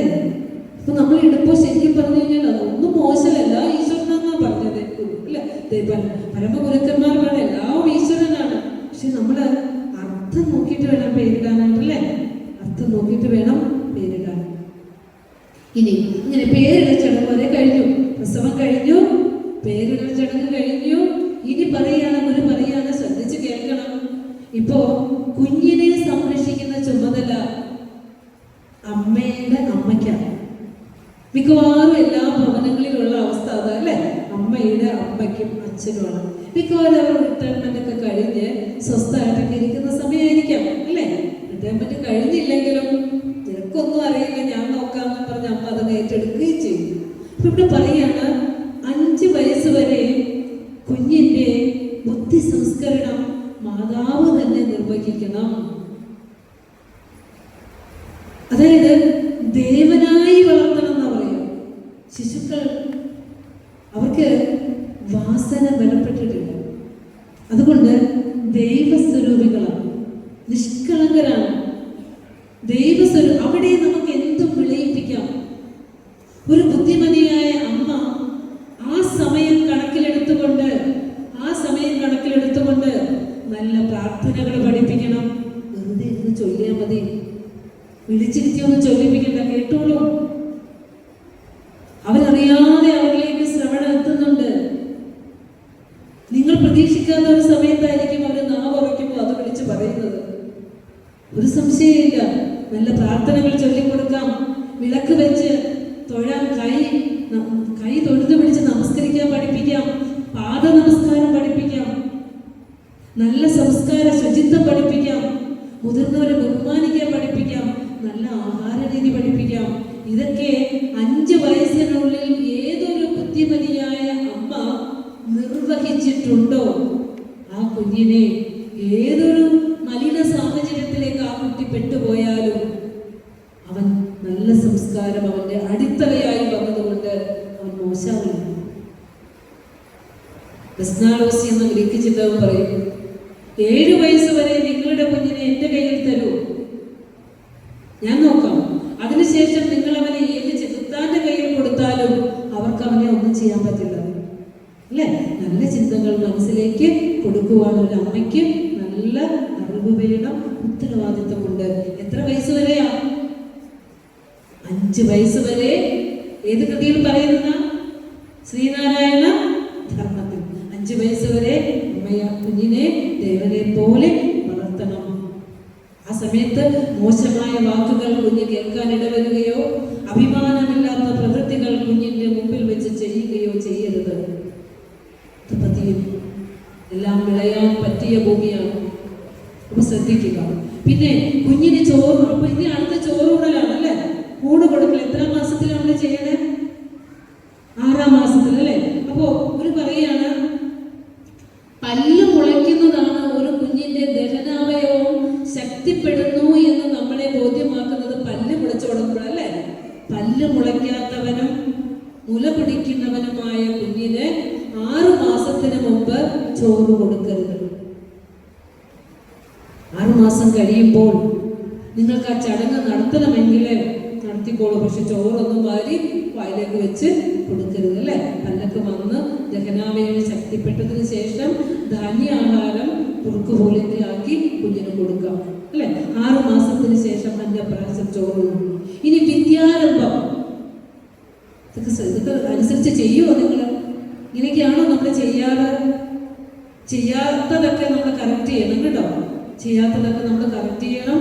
അറിയില്ലാത്തൊക്കെ പറഞ്ഞു കൊടുക്കണം. ഇത് ഗുരുവചനമാണ്. ഷോഡശ സംസ്കാരങ്ങൾ ഏറ്റവും പ്രധാനമാണ്. അപ്പൊ പറയണം അടുത്തത് വിദ്യാരംഭം ചെയ്യുന്നത്. ആരെ കൊണ്ടാ വിദ്യാരംഭം ചെയ്യിക്കാൻ ഗുരു പറഞ്ഞിരിക്കുന്നറിയോ? 5 വയസ്സിനുള്ളിൽ കുഞ്ഞിന്റെ വിദ്യാഭ്യാസം ചെയ്യേണ്ടതുണ്ട്. ഒരു വിദ്യാരംഭം കുറിക്കേണ്ടതുണ്ട്. ആത്മജ്ഞാനികളെ കൊണ്ട്. ആരെ കൊണ്ട്?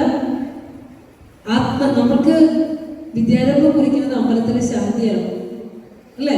അമ്പലത്തിലെ ശാന്തി എങ്ങനെയുള്ളതാണെന്നൊന്നും നമ്മൾ നോക്കാറില്ല. ഇവിടെ ഗുരു പറയാണ് നല്ല നടത്തയും നല്ല സംസ്കാരവും വിദുഷ ഭക്തി സംയുക്ത എന്ന് പറയുന്നൊരു ശ്ലോകമുണ്ട്. ശുദ്ധാചാരവദാസദാ ശ്ലോകം കിട്ടുന്നില്ല. അപ്പോ ആ ശ്രീനാരായണ ധർമ്മത്തിൽ ഗുരു പറയുന്ന ആ ആത്മജ്ഞാനിയായിരിക്കണം, നല്ല നടത്തമുള്ളവനായിരിക്കണം, അതുപോലെ തന്നെ സമൂഹത്തിൽ എല്ലാവർക്കും സ്വീകാര്യനായിരിക്കണം അല്ലേ. അത്രയും അറിവുള്ള ഒരാളെ കൊണ്ട് വേണം കുഞ്ഞിന് വിദ്യാരംഭം കുറിക്കണം. ആരെങ്കിലും കൊണ്ടല്ല ചെയ്യിക്കുന്നത് അല്ലേ. ആത്മജ്ഞാനികളായ അത്രയും ശ്രേഷ്ഠം. ഇനി ആ അധ്യായം കഴിഞ്ഞു. അതായത് നമ്മൾ സൂതകം എന്ന അധ്യായത്തിൽ ബാലോപചരണത്തെ കുറിച്ച് ഗുരു നമുക്ക് പറഞ്ഞത്. അടുത്തത് പറയാണ് ആശ്രമധർമ്മം. 5-ാം അധ്യായം ആശ്രമധർമ്മം. ആശ്രമധർമ്മത്തിൽ 3-4 ആശ്രമങ്ങളുണ്ട് അല്ലെ. ഏതൊക്കെയാ? ബ്രഹ്മചര്യം, ഗാർഹസ്ഥ്യം, വാനപ്രസ്ഥം, സന്യാസം. 4 ആശ്രമങ്ങളിൽ, ചതുരാശ്രമങ്ങളിൽ വാനപ്രസ്ഥ ആശ്രമത്തെ കുറിച്ച് ഗുരു നമുക്ക് പറഞ്ഞു തന്നിട്ടില്ല. മനങ്ങളൊന്നും ഇല്ലാത്തതുകൊണ്ടായിരിക്കും അല്ലേ. ഇവിടെ ബ്രഹ്മചര്യം, ഗാർഹസ്ഥ്യം, സന്യാസം 3 ആശ്രമങ്ങൾ ഗുരു ശ്രീനാരായണ ധർമ്മത്തിലൂടെ പറഞ്ഞു തരുന്നുണ്ട്. പിന്നെ പറയുകയാണ് അടുത്തത് പറയുന്നു ബ്രഹ്മചര്യം.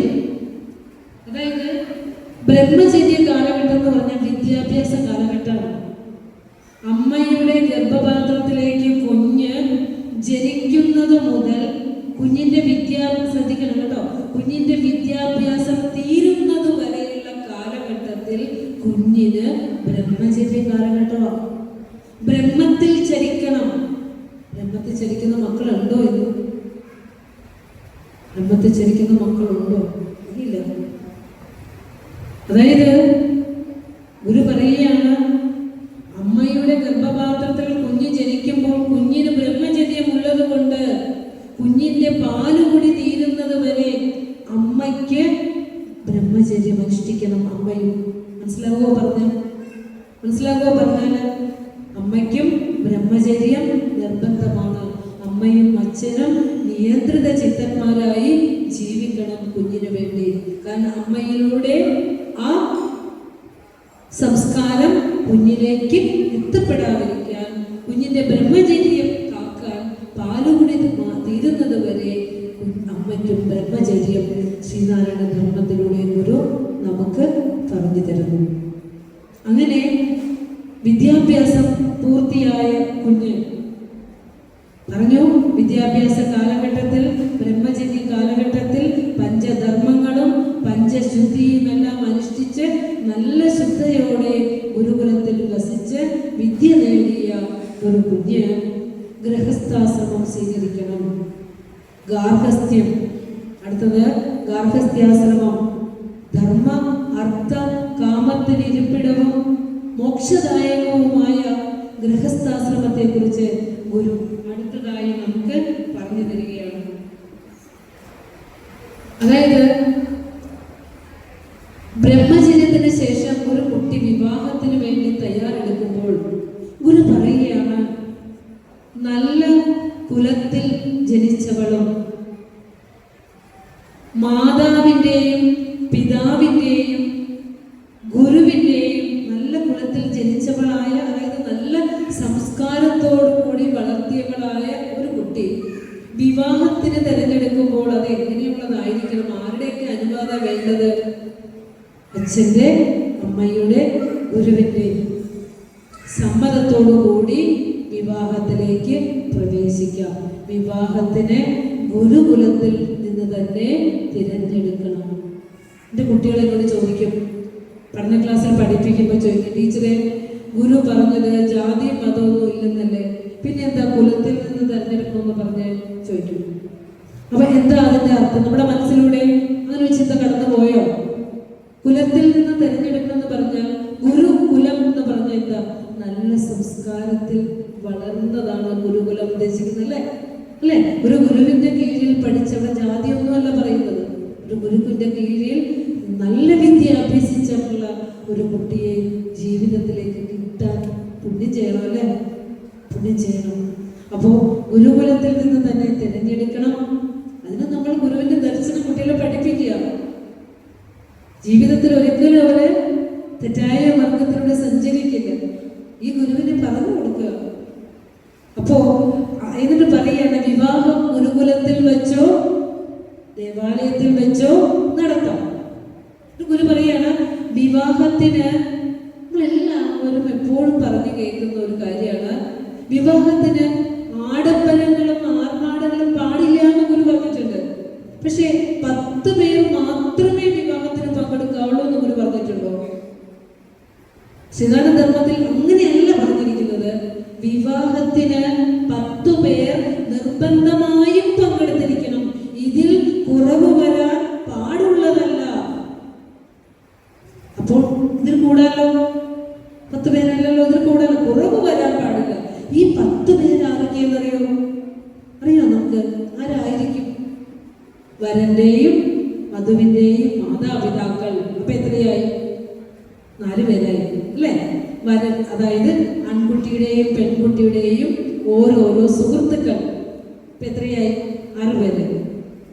ആൺകുട്ടിയുടെയും പെൺകുട്ടിയുടെയും ഓരോരോ ബന്ധുക്കൾ. ഇപ്പൊ എത്രയായി?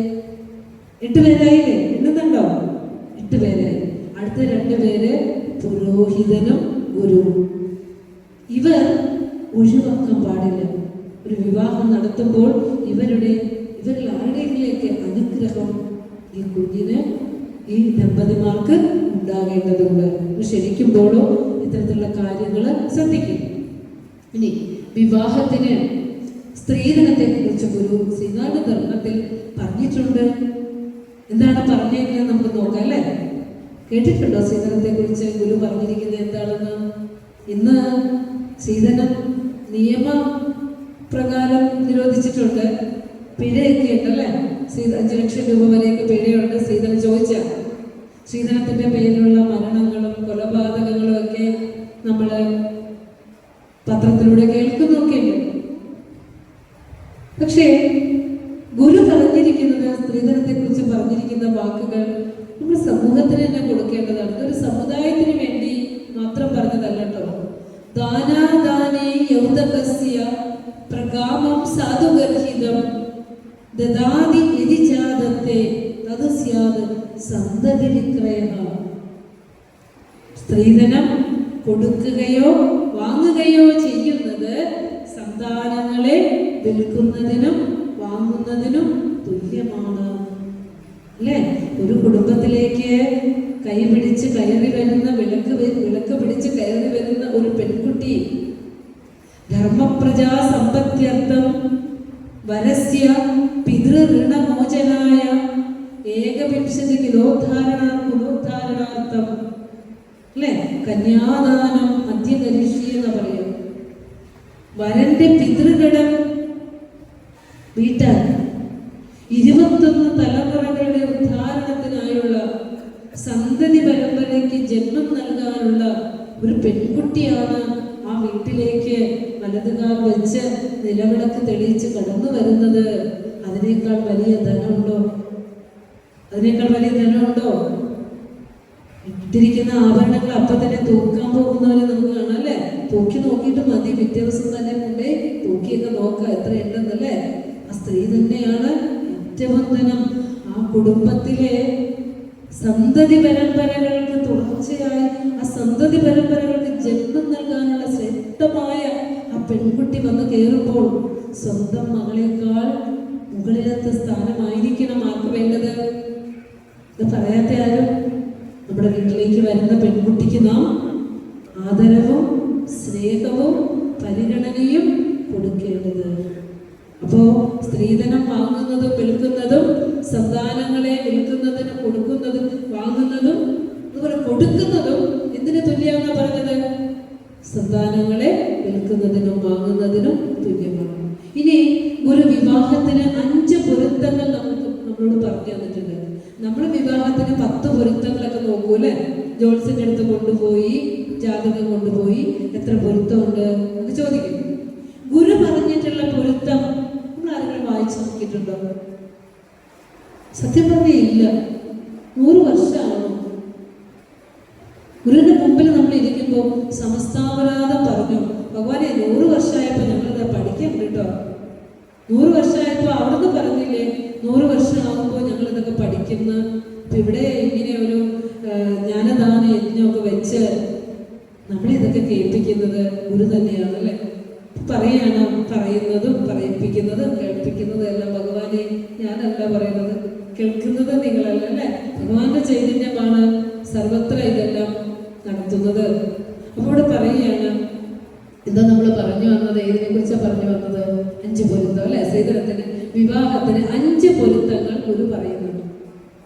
അത് ഏതൊക്കെയാന്ന് അറിയാവുന്നവരാരും കണ്ടെന്ന് കൈപൊക്കിക്കേ. ഗുരു നമ്മുടെ കുട്ടികളുടെ വിവാഹത്തിന് 5 പൊരുത്തമാണ് ഗുരു പറഞ്ഞിരിക്കുന്നത്. ഇത് അറിയാവുന്നവരാരെങ്കിലും ഉണ്ടോ? ഞാൻ ഒന്നും ചോദിക്കുന്നതല്ല കേട്ടോ, ഒന്നിനു വേണ്ടി ചോദിക്കുന്നതല്ല. ഇനി നമ്മളത് അറിയണം. കാരണം എന്താന്ന് വെച്ചാല്, ഒന്ന് വിദ്യാഭ്യാസത്തിൽ ഏകദേശം ഒരു തുല്യത വരണം അല്ലേ? പക്ഷെ വിദ്യാഭ്യാസം ഇല്ലാത്ത ഒരുവന് നല്ല വിദ്യാഭ്യാസമുള്ള ഒരു പെൺകുട്ടിയെ വിവാഹം ചെയ്ത് കൊടുക്കാൻ പറ്റുമോ? വിദ്യാഭ്യാസം നോക്കണം, ധനസ്ഥിതി നോക്കണം. വിദ്യാവിത്ത വയോരൂപ ശീലാദ്വേഷ അനുരൂപ്യത. വിദ്യാഭ്യാസം നോക്കണം, ധനസ്ഥിതി നോക്കണം. നമ്മുടെ കുടുംബവുമായിട്ടൊക്കെ നമ്മളൊന്ന് ചെന്നാലൊന്ന് അവിടെയൊക്കെ ഒപ്പം ഇരുന്ന് നമുക്കും സംസാരിക്കാനൊക്കെ പറ്റണം അല്ലേ? ഏഴകളെ പോലെ നിൽക്കരുത് നമ്മൾ ചെന്ന് കഴിഞ്ഞാൽ അല്ലേ? ധനസ്ഥിതിയൊക്കെ നമ്മുടെ കുഞ്ഞ് ചെന്നാലും ഒരു ആദരവും ഒരു പരിഗണനയൊക്കെ കിട്ടണം. ധനത്തിന്റെ പേരിൽ ഒരു വിഷമം അനുഭവിക്കേണ്ടി വരരുത്. നമ്മൾ ഏകദേശം 2-3 വർഷത്തിന് മുമ്പ് നമ്മുടെ ഒരു മുസ്ലിം സഹോദരി സ്ത്രീധനത്തിന്റെ പേരിൽ ആത്മഹത്യ ചെയ്ത, സ്ത്രീധനം ചോദിച്ചതിന്റെ പേരിൽ ആ കുഞ്ഞ് ജീവനൊടുക്കിയ വാർത്ത നമ്മൾ ഇപ്പോഴും മറന്നിട്ടില്ല അല്ലേ? ബിരുദാനന്തര ബിരുദം, മെഡിക്കൽ ബിരുദാനന്തര ബിരുദധാരിയായ ഡോക്ടറായ ഒരു കുട്ടി. അപ്പോ എന്താന്ന് വെച്ചാല് സ്ത്രീ തന്നെ ഏറ്റവും വലിയ ധനം. അതിനകത്ത് നമ്മൾ നോക്കുമ്പോൾ 5 പൊരുത്തം നോക്കുമ്പോൾ വിദ്യക്ക് നോക്കണം, വിത്തത്തിന് നോക്കണം, ധനത്തിന് നോക്കണം, ധനസ്ഥിതി നോക്കണം. അടുത്തത് വയസ്സ്. പണ്ടൊക്കെ 18 വയസ്സുള്ള കുട്ടിയെ 60 വയസ്സുള്ള ആളെ കൊണ്ടൊക്കെ കല്യാണം കഴിപ്പിച്ചിരുന്നു അല്ലേ? കാണിക്ക പോലും ആരാണ് കെട്ടുന്നത് എന്ന് മണ്ഡപത്തിൽ വരുമ്പോഴായിരിക്കും കാണുന്നത്. ഇപ്പൊ ഗുരു പറയാണ്, വിവാഹം നിശ്ചയിച്ച ആൺകുട്ടിയെയും പെൺകുട്ടിയെയും പരസ്പരം കാണാനും സംസാരിക്കാനും അവസരമൊരുക്കണം. ഇത്ര കൃത്യമായിട്ടാണ് ഗുരു നമ്മുടെ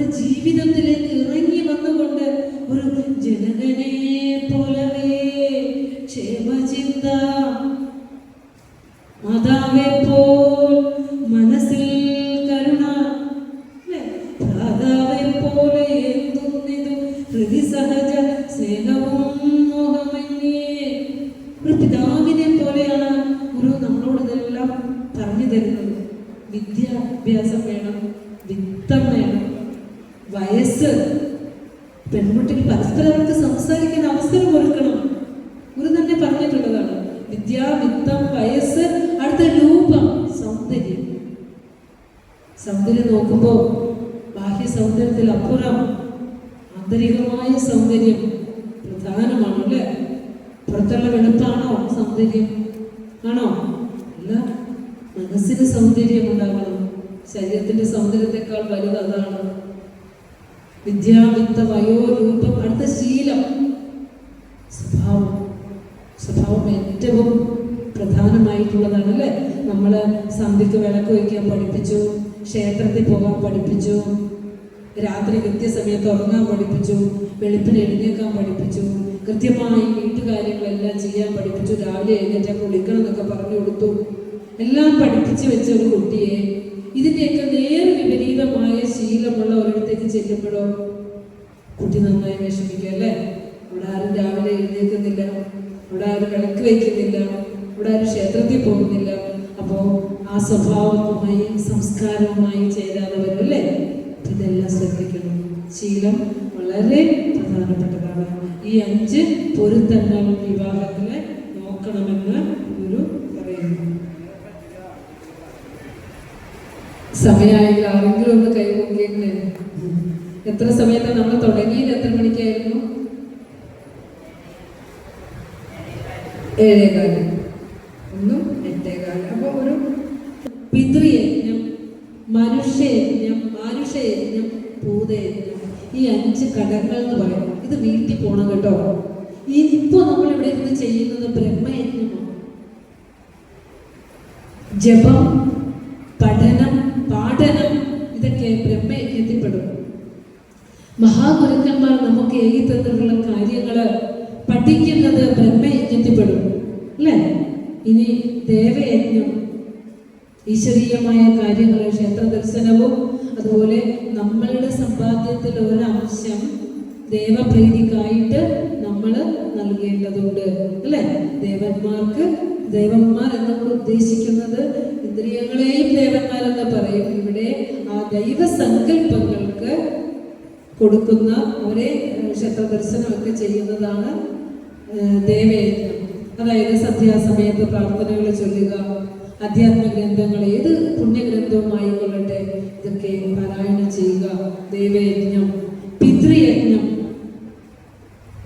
അതായത് മരിച്ചുപോയ പിതൃക്കൾക്ക് ബലികർമ്മങ്ങൾ ചെയ്യുക.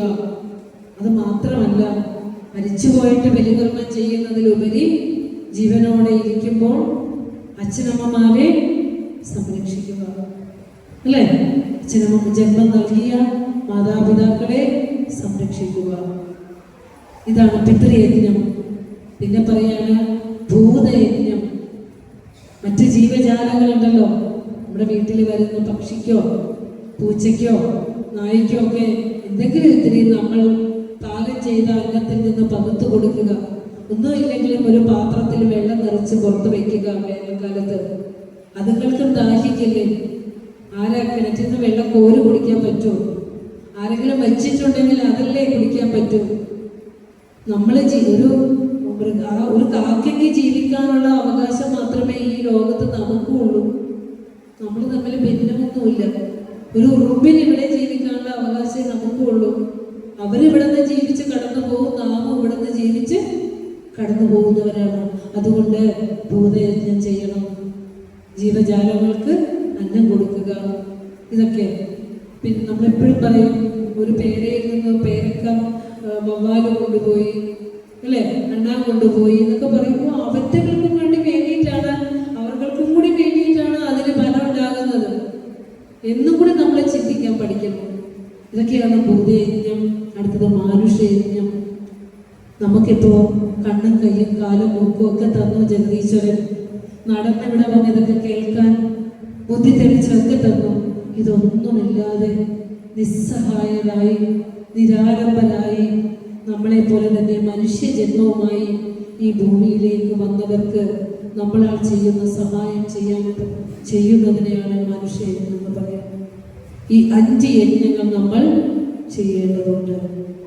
പിന്നെ പറയാണ്, കുടുംബ ജീവിതത്തിൽ ദമ്പതികൾ ഭാര്യയും ഭർത്താവും പരസ്പര സൗഹൃദത്തോടെ സുഖദുഃഖങ്ങൾ പങ്കുവെച്ച് കുടുംബത്തിലുള്ള കാര്യങ്ങൾ പരസ്പരം ചർച്ച ചെയ്ത് സ്നേഹത്തിന് കുറവ് വരാതെ പരസ്പരമുള്ള തെറ്റുകൾ പറഞ്ഞ് പൊറുത്തും ക്ഷമിച്ചും ജീവിക്കണം.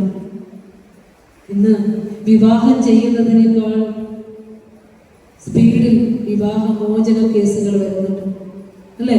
അതായത് ഗുരുയുടെ ദർശനത്തിൽ ഗുരു പറയുമ്പോൾ കുടുംബിനിക്ക് ഏറ്റവും പ്രധാനപ്പെട്ട സ്ഥാനം ഗുരു കൊടുത്തിട്ടുണ്ട്. അതായത് ഒരു കുടുംബിനിയുടെ സഹനതയും ക്ഷമയുമാണ് ഒരു കുടുംബത്തിന്റെ നിലനിൽപ്പായിട്ട് ഗുരു കണ്ടിരിക്കുന്നത്. അതുകൊണ്ട് തന്നെ ഗുരു പറയുകയാണ്, ഭാര്യാധർമ്മം എന്ന കൃതി രചിച്ചു തന്നിട്ടുണ്ട്.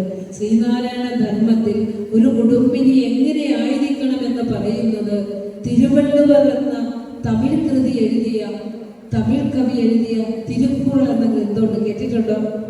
ഗുരു നമുക്കത് മലയാളത്തിലേക്ക് തർജ്ജമ ചെയ്ത് തന്നിട്ടുണ്ട്. നമ്മുടെ കയ്യിലിരിക്കുന്ന ഗുരുദേവ കൃതികളുടെ കൂട്ടത്തിൽ അതുണ്ട്. അതിൽ ഭാര്യാധർമ്മം എന്നൊരു കൃതിയുണ്ട്. കേട്ടിട്ടുണ്ടോ? ഭാര്യാധർമ്മം ചൊല്ലാറുണ്ടോ? ഉണ്ടല്ലേ? അതിനകത്തെ ആശയം തന്നെയാണ് ശ്രീനാരായണ ധർമ്മത്തിൽ ഗുരു ചേർത്ത് വെച്ചിരിക്കുക. ഒരു കുടുംബിനി എങ്ങനെയായിരിക്കണം? വസതിക്കൊത്ത ഗുണമുള്ളവളായി വരവിൽ സമം വ്യയവും ചെയ്യുകിൽ തന്റെ വാഴ്ചയ്ക്കു തുണയാമവൾ. വീട്ടിലിരിക്കേണ്ട ഒരു കുടുംബിനി ശരിയായില്ലെങ്കിൽ കുടുംബം പോയി, അല്ലേ? ഇത് നമ്മൾ ഈ കഴിഞ്ഞ ദിവസം കേരളകൗമുദിയിൽ വന്നൊരു വാർത്തയാണ്. 10,500 കുടുംബ കൂട്ട ആത്മഹത്യകളാണ് ഒരു വർഷത്തിൽ റിപ്പോർട്ട് ചെയ്തിരിക്കുന്നത്. ആലോചിച്ച് നോക്കൂ. എല്ലാം ഇന്ന് രാത്രി സഞ്ചാരങ്ങൾ കൂടുന്നു, പുറത്തുള്ള ഭക്ഷണത്തിന് പ്രിയമേറുന്നു, ഉറങ്ങുന്ന സമയത്ത് ഉറങ്ങുന്നില്ല, ഉണരുന്ന സമയത്ത് ഉണരുന്നില്ല. ഒന്നിനും നിഷ്ഠയില്ലാത്ത ഒരു ജീവിതചര്യകളിലൂടെ നാം കടന്നു പോകുമ്പോൾ എല്ലാത്തിനും ഒരു അടുക്കും ചിട്ടയും ശ്രീനാരായണ ധർമ്മത്തിലൂടെ ഗുരു പറയാം. വരവും ചിലവും അനുസരിച്ച് കുടുംബ ബഡ്ജറ്റ് കൈകാര്യം ചെയ്യുന്ന ഒരു കുടുംബിനിയുള്ള വീട് അടിക്കടി ഉയർന്നു വരും, അല്ലേ? 1000 രൂപ വരുമാനം വന്നാൽ 1500 രൂപ ചെലവാക്കിയാലോ അവസാനം കടക്കണിയിൽപ്പെട്ട് ആത്മഹത്യ ചെയ്യേണ്ടി വരും. അതുകൊണ്ട് ആഡംബരങ്ങളും ആർഭാടങ്ങളും ഒഴിവാക്കിക്കൊണ്ട് വരവിനൊത്ത് ചിലവ് ചെയ്തുകൊണ്ട് ജീവിക്കാൻ പഠിക്കണം. വളരെ കൃത്യനിഷ്ഠയാണ് ഗുരുവിന് അതിന്. SNDP യോഗത്തിന്റെ ആണെങ്കിലും ധർമ്മസംഘത്തിന്റെ ആണെങ്കിലും എല്ലാം കണക്കുകൾ വളരെ കൃത്യമായി ഓരോ വർഷവും ഗുരു വരവ് ചെലവ് കണക്കുകൾ തിട്ടപ്പെടുത്തിയിരിക്കുന്നു. 1 രൂപ വരെ ഗുരു കണക്ക് കൃത്യമാക്കി വെക്കാൻ ശ്രദ്ധിച്ചിരുന്നു. അതൊരു കുടുംബത്തിൽ ഇടപെട്ടിട്ട് കുടുംബിനിയോട് ഗുരു പറഞ്ഞു തരിക, ഗുണം കുടുംബിനിക്കില്ലാതാകിൽ എല്ലാം ഇരിക്കലും ഗുണമില്ല കുടുംബത്തിന് ഇല്ലാതാകും കുടുംബവും. ഒത്തിരി ഉത്തരവാദിത്വം കുടുംബിനിക്ക് തന്നേക്കുവാ. കുടുംബിനിക്ക് ഗുണമില്ലെങ്കിൽ, ഇതെല്ലാം നോക്കി നടത്താനുള്ള കെൽപ്പില്ലെങ്കിൽ, ഗുണം കുടുംബിനിക്കില്ലെങ്കിൽ ആ കുടുംബം തന്നെ ഇല്ലാതെയാവുന്നു. നോക്കൂ. അപ്പോ ശരിക്കും പറഞ്ഞാൽ ഒരു കുടുംബത്തിലെ മക്കളുടെ ആരോഗ്യ കാര്യങ്ങള്, ഭർത്താവിന്റെ ജീവിത നിഷ്ഠകള്, ഇതെല്ലാം കൃത്യമായി ആഹാരം എങ്ങനെയാണ് ഒരു ഹെൽത്തി ഫുഡ് കുടുംബത്തിൽ പാചകം ചെയ്യേണ്ടത്, എന്തൊക്കെയാണ് ആ കുടുംബത്തിൽ വെക്കേണ്ട ചിട്ടവട്ടങ്ങള്, ഇതൊക്കെ ബുദ്ധിമതിയായ ഒരു അമ്മ നന്നായി നിയന്ത്രിക്കാൻ സാധിക്കും. ആ അമ്മ വളർത്തിയ കുഞ്ഞ് പുറത്ത് എവിടെ ചെന്നാലും ആ അടുക്കും ചിട്ടയും അച്ചടക്കവും കാണിക്കുകയും ചെയ്യുന്നു, അല്ലേ? അപ്പോൾ കുടുംബിനിക്ക് ഒത്തിരി ഉത്തരവാദിത്തങ്ങൾ പറഞ്ഞിട്ടുണ്ട്. പിന്നെ ഗുരു പറയാണ്, ഭർത്താവ്, ഞാൻ പറയുമ്പോൾ നിങ്ങളെന്നെ വഴക്കൊന്നും പറയരുത് കേട്ടോ. ഭർത്താവ് ദേഷ്യത്തോടെ ദേഷിക്കുകയും ചെയ്യുന്ന സമയത്ത് അതെല്ലാം ക്ഷമയോടെ കേൾക്കുകയും സഹിക്കണമെന്ന് ഞാൻ പറയുന്നില്ല. ചെയ്യുന്നവരെ ഈശ്വരൻ രക്ഷിക്കും എന്നാണ് അങ്ങനെ പറഞ്ഞെന്നറിയോ ഭഗവാൻ? കുറച്ച് നമുക്കറിയാം, ഇന്ന് ഈ കാലഘട്ടത്തിലെ കുറെ ക്ഷമിക്കാൻ കഴിവുള്ളത് സ്ത്രീകൾക്കാണ്. അതുകൊണ്ട് കുടുംബ ബന്ധങ്ങളെല്ലാം ശാശ്വതമായി നിലനിൽക്കുന്നതിന് വേണ്ടി കൂട്ടി പറയുകയാണ്, ആ കുടുംബത്തിലെ സ്ത്രീകൾക്ക് ഒരു വലിയ പരിഗണന കൊടുത്തിട്ട് പറയാം. പുരുഷന്മാരോട് പറയാനുള്ളത് ഒരു കാര്യം മാത്രമേ ഉള്ളൂ, ഭാര്യയ്ക്ക് മാത്രമല്ല ധർമ്മമുള്ളത്, ഭർത്താവിനും ധർമ്മമുണ്ട്, അല്ലെ? അവിഛിന്നം പ്രേമഭാജവും വർത്തന്തേ എത്ര ദമ്പതി സർവകല്യാണ സമ്മതം കുലം തദതിഭാവനം. അതായത് അവിഛിന്നമായ പ്രേമത്തോടെ ദമ്പതികൾ ഏത് വീട്ടിൽ വസിക്കുന്നു ആ കുലം ഏറ്റവും പാവനമായിരിക്കുന്നു.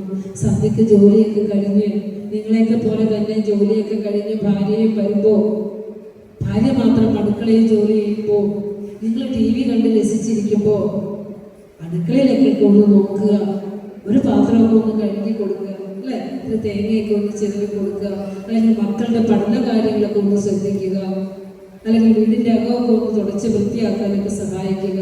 ഇങ്ങനെയൊക്കെ പരസ്പരം സ്നേഹത്തോടു കൂടിയും പരിഗണനയോടുകൂടിയും കഴിഞ്ഞു കൂടുന്ന കുടുംബം സ്വർഗമാണ്.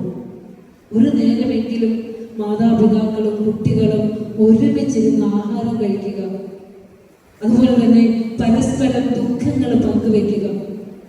ഇന്ന് നമുക്കറിയാം, ഭർത്താവിൻ്റെ ദുഃഖം ഭർത്താവിനും, ഭാര്യയുടെ ദുഃഖം ഭാര്യക്കും, മക്കളുടെ ദുഃഖം മക്കൾക്കോ, ഇതൊക്കെ പങ്കുവെക്കാൻ ഇന്ന് ആളില്ല. പണ്ടൊക്കെ നമുക്ക് ധാരാളം ചങ്ക് ഫ്രണ്ട്സ് ഉണ്ടായിരുന്നല്ലേ? നമ്മുടെ കുട്ടികൾ പറയുന്ന പോലെ എന്തെങ്കിലും വന്നാൽ നമുക്ക് തുറന്ന് പറയാൻ ആത്മമിത്രങ്ങൾ ഉണ്ടായിരുന്നു. ഇന്ന് നമുക്ക് പണം കൂടി, പ്രതാപം കൂടി, പദവികൾ കൂടി, പക്ഷെ ചങ്ക് തുറന്നൊന്ന് ഒരു ദുഃഖം വരുമ്പോൾ ചങ്ക് തുറന്നൊന്ന് സംസാരിക്കാൻ പറ്റിയവരിന്ന് വളരെ കുറവാണ്. സത്യമല്ലേ? പണ്ടൊക്കെ അങ്ങനെയല്ല. ഒരു വീട്ടിൽ ആഹാരം വെച്ചില്ലെങ്കിൽ അടുത്ത വീട്ടിൽ അടുപ്പ് പുകഞ്ഞിട്ടുണ്ടെങ്കിൽ ഇവര് പട്ടിണി കിടക്കില്ല. ഒരു വീട്ടിൽ ഉപ്പില്ലെങ്കിൽ ഓടിച്ചെന്ന ഭരണിയിൽ നിന്ന് ഉപ്പെടുക്കാൻ ആരുടെ അനുവാദം വേണ്ട. അത്രയും സൗഹൃദത്തോടെയും പരസ്പരം സഹകരിച്ചൊക്കെയായിരുന്നു ജീവിച്ചിരുന്നത്, അല്ലേ? പക്ഷെ നമ്മൾ ഒരു കുടുംബത്തിലെങ്കിലും അത്തരത്തിലുള്ള സഹകരണം ഉണ്ടാവണം. ഗുരു പറയാണ്, അടുത്ത് പറയാണ്, നവമ സർഗത്തിൽ അപരക്രിയ പറയാണ്, മരണാനന്തര സംസ്കാരം. ജനനം മുതൽ മരണം വരെ നിത്യജീവിതവുമായി ബന്ധപ്പെട്ട എല്ലാ കാര്യവും ശ്രീനാരായണ ധർമ്മത്തിലുണ്ടല്ലേ? മരണാനന്തര ക്രിയകൾ എങ്ങനെ നടത്തണം എന്ന് പറയാ. ഗുരു പറയാ, ശാവാശൗചോ ദശാകാനി ജ്ഞാതിരാമിഹ നിശ്ചിതഃ ഏകാദശേ ദിനേ കുര്യാത് ഹോമം പുണ്യാഹമേവച. ശവസംബന്ധമായ അശുചി പുല 10 ദിവസം മാത്രമേ നിലനിൽക്കുന്നുള്ളൂ. 10 ദിവസത്തിനുള്ളിൽ ബലികർമാദികൾ ചെയ്തതിന് ശേഷം 10 ദിവസത്തിനുള്ളിൽ ബലികർമാദികൾ പൂർത്തിയാക്കിയതിനു ശേഷം 11ാം ദിവസം ഹോമവും കുളിയും പുണ്യാഹവും നടത്തി കുലമോചനം നടത്താം. പ്രേതസംബന്ധമായി ഇതിൽ കൂടുതൽ മറ്റൊന്നും ചെയ്യേണ്ടതായിട്ടില്ല. 11ാം ദിവസം അല്ലേ ഇത് ചെയ്ത് നമുക്ക് ക്ഷേത്ര ദർശനം നടത്താവുന്നതാണ്. 16 പറഞ്ഞ് ബലം പിടിക്കേണ്ട ആവശ്യമില്ല. പിന്നെ മിക്കവാറും ഇപ്പോൾ മരണം കഴിഞ്ഞു കഴിയുമ്പോൾ പറയും, പഞ്ചമിയാണ്, പാപമാണ്, അതാണ്, ഇതാണെന്നൊക്കെ പറഞ്ഞ് പിന്നെയും ഈ ചെലവുകൾക്ക് പുറമെ പിന്നെയും ചിലവുകൾ കൂട്ടിവെക്കും, അല്ലേ? ശ്രീനാരായണ ധർമ്മം അനുസരിച്ച് ജീവിക്കുകയാണെങ്കിൽ ഈ 11 ദിവസം കഴിഞ്ഞാൽ പ്രേത സംബന്ധമായ ഒരു ചടങ്ങുകളും ചെയ്യരുത്. ധനം ദുർവിനിയോഗം ചെയ്യരുത്. ഇതെല്ലാം അറിയാവുന്ന ഗുരുവല്ലേ നമ്മളോട് പറഞ്ഞു തന്നിരിക്കുന്നത്? ഗുരുവിന്റെ വാക്കിലാണോ അതോ മറ്റാരെങ്കിലും തലമുറയായി പകർന്നു വെച്ച അബദ്ധത്തിലാണോ നമ്മൾ വിശ്വസിക്കേണ്ടത്? അത് നിങ്ങളുടെ ചിന്തയ്ക്ക് വിടുന്നു, നിങ്ങളുടെ ചിന്തയ്ക്ക് വിടുന്നു. കാരണം നമ്മൾ കാണിച്ചു കൊടുക്കുന്നതാണ് നമ്മുടെ അടുത്ത വരുന്ന തലമുറകള് ഇത് ചെയ്യാൻ പോകുന്നത് നമ്മൾ കാണിച്ചു കൊടുക്കുന്നതാണ്. അപ്പോൾ നമ്മളിതെവിടെയെങ്കിലൊക്കെ തിരുത്താൻ തയ്യാറാവില്ലേ? ഗുരുവിന്റെ കൃതികൾ നമ്മൾ പഠിക്കുകയും ഗുരുവിന്റെ വാക്കുകൾ നമ്മൾ അനുസരിക്കുകയും ഒക്കെ ചെയ്യേണ്ടതുണ്ട്. അവസാന അധ്യായം സന്യാസാശ്രമത്തെ കുറിച്ചാണ് പറയുന്നത്. അതിനു മുൻപ് എന്നോട് ഇവിടെ പ്രത്യേകമായി സൂചിപ്പിക്കണം എന്ന് പറഞ്ഞ ഒരു കാര്യം കൂടി ഒന്ന് പറഞ്ഞുകൊണ്ട് എൻ്റെ ക്ലാസ് ഇവിടെ നിർത്താം. നമ്മൾക്ക് ഇവിടെ ശാന്തി ഹോമം അല്ലെ, സകലതും ശാന്തമായി, സ്വസ്ഥമായി, സമാധാനമായി, മനുഷ്യ മനസ്സുകൾ ശാന്തമായി നമുക്കിവിടെ ജീവിക്കേണ്ടതുണ്ട്. ഗുരു നമുക്ക് രചിച്ചു തന്നിട്ടുള്ള ഹോമമന്ത്രം 100 വർഷം പിന്നിടുന്നു. അതിനെക്കുറിച്ച് 2-3 സെന്റൻസുകൾ പറഞ്ഞിട്ട് നമുക്ക് അവസാനിപ്പിക്കാം. ഹോമമന്ത്രം നിങ്ങളൊക്കെ ചൊല്ലുന്നുണ്ടാവും അല്ലേ? ചൊല്ലുന്നുണ്ടാവും. അതായത് നമുക്ക് നാളെയൊക്കെ ഹോമമന്ത്രം ചൊല്ലിയിട്ടുള്ളവരുണ്ടോ? ചൊല്ലാറിയാത്തവരുണ്ടോ? ഉണ്ട്, അറിയാമോ? അപ്പോൾ അത് ഗുരു രചിച്ചത് ശിവഗിരിയിൽ വെച്ചാണ്. ആര്യസമാജ സന്യാസിമാർക്ക് 1925 ഗുരു രചിച്ചു കൊടുത്ത മന്ത്രമാണ് ഹോമമന്ത്രം. അതായത് പൂജയുടെയും ഹോമത്തിൻ്റെയും യജ്ഞത്തിൻ്റെയും പേരിൽ ധൂർത്തും അന്ധവിശ്വാസവും അധിക ചെലവും കൊണ്ട് സാധാരണ മനുഷ്യർ പൊറുതിമുട്ടിയപ്പോൾ പൂജയെയും യജ്ഞത്തെയും ഹോമത്തെയും ഒക്കെ ജനകീയമാക്കിക്കൊണ്ട് ഗുരു നമുക്ക് രചിച്ചു തന്നതാണ് ഹോമമന്ത്രം. അതായത് നമ്മുടെ ജീവിതത്തിൽ എല്ലാം നമ്മൾ യജ്ഞമായി ചെയ്യണമെന്നാ പറയാ. എന്ന് വെച്ചാൽ എന്താ, അമ്പലത്തിൽ ഭഗവാന് അല്പം എണ്ണ കൊണ്ടേ കൊടുക്കുമ്പോൾ ഇതെങ്ങനെ എടുക്കുക, എന്നിട്ട് എൻ്റെ മോനെ പരീക്ഷയ്ക്ക് വിജയം തരിക അല്ലേ, അതാണോ പറയണ്ടേ? അങ്ങനെയല്ലേ നമ്മൾ ചെയ്യുന്നത്? ഭഗവാനെ ഇതെടുത്തിട്ട് എൻ്റെ മോൻ പരീക്ഷയ്ക്ക് വിജയിക്കണം എന്നാണോ അല്ലേ പറയേണ്ടത്? അല്ലെങ്കിൽ എൻ്റെ മോളുടെ വിവാഹം നടത്തണം എന്നാ പറയാ. കൊടുക്കൽ വാങ്ങൽ ഏർപ്പാട്. നമ്മൾ കൊടുക്കുന്നത് എടുത്തിട്ട് ഇങ്ങനെ തരാൻ ഭഗവാൻ ആരാ? ഭഗവാന്റെ സ്വത്തെടുത്ത് ഭഗവാനോട് കൊടുത്തിട്ട് ഭഗവാനോട് ചോദിക്കാനുള്ള അനുവാദം നമുക്കില്ല. ഈശ്വര ചൈതന്യത്താൽ കയ്യൊന്ന് അനക്കണമെങ്കിൽ പോലും എൻ്റെ ആത്മചൈതന്യം അനുവദിക്കണം. അപ്പോൾ ഞാൻ ചെയ്യുന്ന എൻ്റെ ചൈതന്യം, എനിക്ക് ചൈതന്യമില്ലെങ്കിൽ അനങ്ങാൻ പോലും പറ്റില്ല അല്ലേ? ഞാൻ എൻ്റെ സമ്പാദ്യം കൊണ്ട് നേടുന്ന എൻ്റെ സമ്പാദ്യമല്ല, അവിടുത്തെ സമ്പാദ്യം തന്നെ. ഈശൻ ജഗത്തിലെല്ലാം ആവസിക്കുന്നത് കൊണ്ട് നീ ചരിക്കമുക്തനായി ആശിക്കരുത് ആരുടെയും ധനം ഉപനിഷത്ത് പാടുന്നു. പറയാം, ഇത് കൊടുത്തിട്ട് ഭഗവാനെ ഇത് ഞാനാണ്, ഇത് കൊടുക്കുമ്പോൾ എന്തായിരിക്കണം സങ്കല്പം?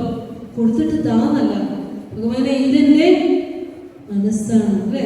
കളഭം തരാം ഭഗവാന്, മനസ്സും തരാം. എല്ലാം കൊടുക്കും, എന്തുമാത്രം കൊടുക്കൂല? ഭഗവാന് വേണ്ടത് മാത്രം കൊടുക്കില്ല.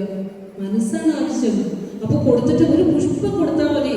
നമ്മുടെ ധനസ്ഥിതി അനുസരിച്ച് ഒരു പുഷ്പം കൊണ്ടുപോയി കൊടുത്തിട്ട് പറയാം, ഭഗവാനെ ഇത് ഞാനാണ് കേട്ടോ, ഞാൻ എന്നെ അങ്ങേക്ക് സമർപ്പിക്കുന്നു. ഇതാണ് വേണ്ടത്, അല്ലാതെ കൊടുത്തിട്ട് വാങ്ങലല്ല. സമർപ്പണമാണ് ഭക്തി, അദ്വൈതമാണ് ഹോമമന്ത്രത്തിന്റെ ദർശനം. ഒന്നും ചോദിച്ചു വാങ്ങലല്ല. യജ്ഞവും യാഗവും ഹോമവും ഒക്കെ സമർപ്പണമാണ്. പക്ഷെ അതിൻ്റെ അർത്ഥത്തിന് വ്യാപ്തി മാറ്റം വന്ന് സ്വാർത്ഥപൂർണത്തിലുള്ള വേദിയായി മാറി ആഡംബരങ്ങളും ആർഭാടങ്ങളും വർദ്ധിച്ചുകൊണ്ട് സാധാരണ മനുഷ്യർക്ക് അവരുടെ സ്വത്ത് ധന ദുർവിനിയോഗം നടത്തിയപ്പോൾ അതിനെയൊക്കെ തടഞ്ഞുകൊണ്ട് ഒരു ഹോമമന്ത്രം നമുക്ക് രചിച്ചു തന്നു. അത് പഠിക്കണം. എന്ത് കൊടുക്കുമ്പോഴും ഭൗതികമായ സുഖഭോഗങ്ങൾ ആഗ്രഹിച്ചുകൊണ്ടല്ല, ഭക്തൻ ഭഗവാനെ സമർപ്പിക്കുകയാണ്. ഞാൻ എന്നെ തന്നെ സമർപ്പിക്കുകയാണ്. ഓം അഗ്നേ തവയ തേജസ്തത് ബ്രാഹ്മം അധസ്ത്വം പ്രത്യക്ഷം ബ്രഹ്മാസി ത്വദീയ ഇന്ദ്രിയാണി മനോ ബുദ്ധിരിരി സപ്ത ജിഹ്വാഹ ത്വയി വിഷയ ഇതി സമിധോ ജുഹോമി അഹമിത്യാജ്യം ജുഹോമി ത്വന്നഃ പ്രസീദ പ്രസീദ ശ്രേയശ്ച പ്രേയശ്ച പ്രയച്ഛ സ്വാഹ. അല്ലയോ അഗ്നിദേവ, നിന്റെ യാതൊരു തേജസ്സുണ്ടോ അത് ബ്രഹ്മസമ്പത്തിയാണ്. ബ്രഹ്മത്തിന്റെ തേജസ്സാണ് നിന്റെ പ്രകാശം. അതുകൊണ്ട് എൻ്റെ ഇന്ദ്രിയങ്ങൾ കൊണ്ട് ഞാൻ കാണുന്നതും കേൾക്കുന്നതും പറയുന്നതും ചെയ്യുന്നതുമായ എല്ലാ കാര്യകർമ്മങ്ങളും ഞാൻ നിന്നിലേക്ക് സമർപ്പിക്കുന്നു. കാരണം എൻ്റെ കണ്ണിന് കാഴ്ചയായി വരുന്നത് നീയാണ്, എൻ്റെ ചെവിക്ക് ശബ്ദമായി വരുന്നത് ആത്മചൈതന്യമാണ്, എൻ്റെ നാവിൽ സ്പർശമായി വരുന്നത് ഈശ്വര ചൈതന്യമാണ്. അതുകൊണ്ട് ഞാൻ എൻ്റെ സകല കർമ്മങ്ങളെയും ഭഗവാനെ അവിടത്തേക്ക് സമർപ്പിക്കുന്നു. ഇതെല്ലാം കൊടുത്തിട്ട് അവസാനം പറയാം, അഹമിത്യാജ്യം ചു ഹോമി. അവസാനം ഹോമിക്കുന്ന എന്നെയും കൂടി ഹോമിക്കുക, ഇല്ലാണ്ട് ഭഗവാൻ പ്രസാദിക്കില്ല. എന്നിലെ അഹന്തയെ ഭഗവാന്റെ മുന്നിലേക്ക് എപ്പ എടുത്തു വെക്കുന്നോ അന്ന് നമ്മൾ എന്ത് മനസ്സിൽ സങ്കല്പിച്ചാലും അത് നടക്കും. ഭഗവാന് കൽപ്പിക്കാൻ പോകുന്നത് അല്ലേ? കൽപ്പിച്ച പോലെ ഭഗവാൻ കൽപ്പിക്കും, നമ്മളല്ല കൽപ്പിക്കേണ്ടത്. ഇവിടുത്താ നമ്മളല്ല കൽപ്പിക്കേണ്ടത്, ഭഗവാൻ കൽപ്പിച്ച് വെച്ചിട്ടുണ്ട് ഈ ശരീരത്തിൽ. നമ്മുടെ ഭൂതവും ഭാവിയും വർത്തമാനവും ഓരോരുത്തർക്കും ഇട്ട് തന്നിട്ടുണ്ട്. ഇങ്ങനെ ഇരിക്കാനുള്ള ഒരു ഒരു ഒരു കർമ്മവും ശരീരത്തിൽ ഉള്ളടക്കിയിട്ടുണ്ട്. അതുകൊണ്ട് നമുക്ക് ഇങ്ങനെ ഇരിക്കാൻ പറ്റണം. ഇനി ഈ കേട്ടതിൻ്റെ വിത്ത്, നമ്മൾ ഈ കേട്ടതില്ലേ വിത്തായി കിടക്കും. മനസ്സിലായിക്കൊള്ളട്ടെ ഇല്ലായിക്കൊള്ളട്ടെ, ഈ വിത്ത് ഇനിയൊരു ശരീരത്തിൽ വന്നാലെങ്കിലും അത് മുളയ്ക്കും. അതുകൊണ്ട് പറയണത്, ഈ സത്സംഗമൊക്കെ വരുമ്പോൾ കൊച്ചു കുട്ടികളെയൊക്കെ കൊണ്ടുവന്നിരുത്തണം.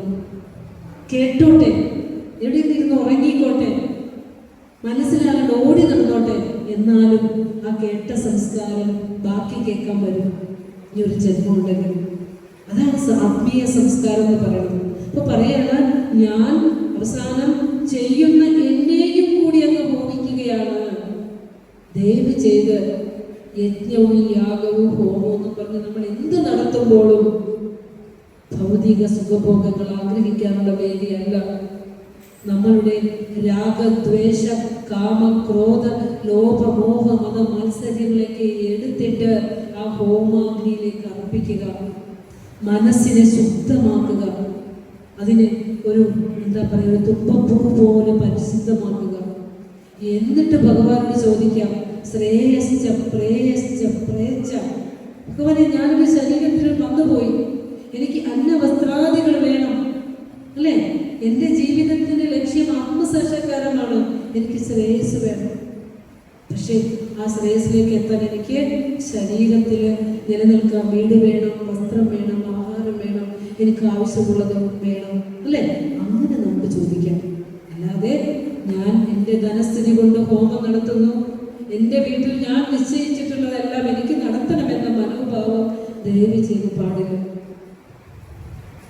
അല്ലേ? എപ്പോഴും പറയുന്നൊരു കാര്യമാണ്, കൃഷ്ണന്റെ, നിങ്ങൾ ഗുരുവായൂരോടൊക്കെ ചേർന്ന് കിടക്കുന്നവരല്ലേ, കൃഷ്ണന്റെ കയ്യിലൊരു ഓടക്കിടലുണ്ട്, മുരളിക.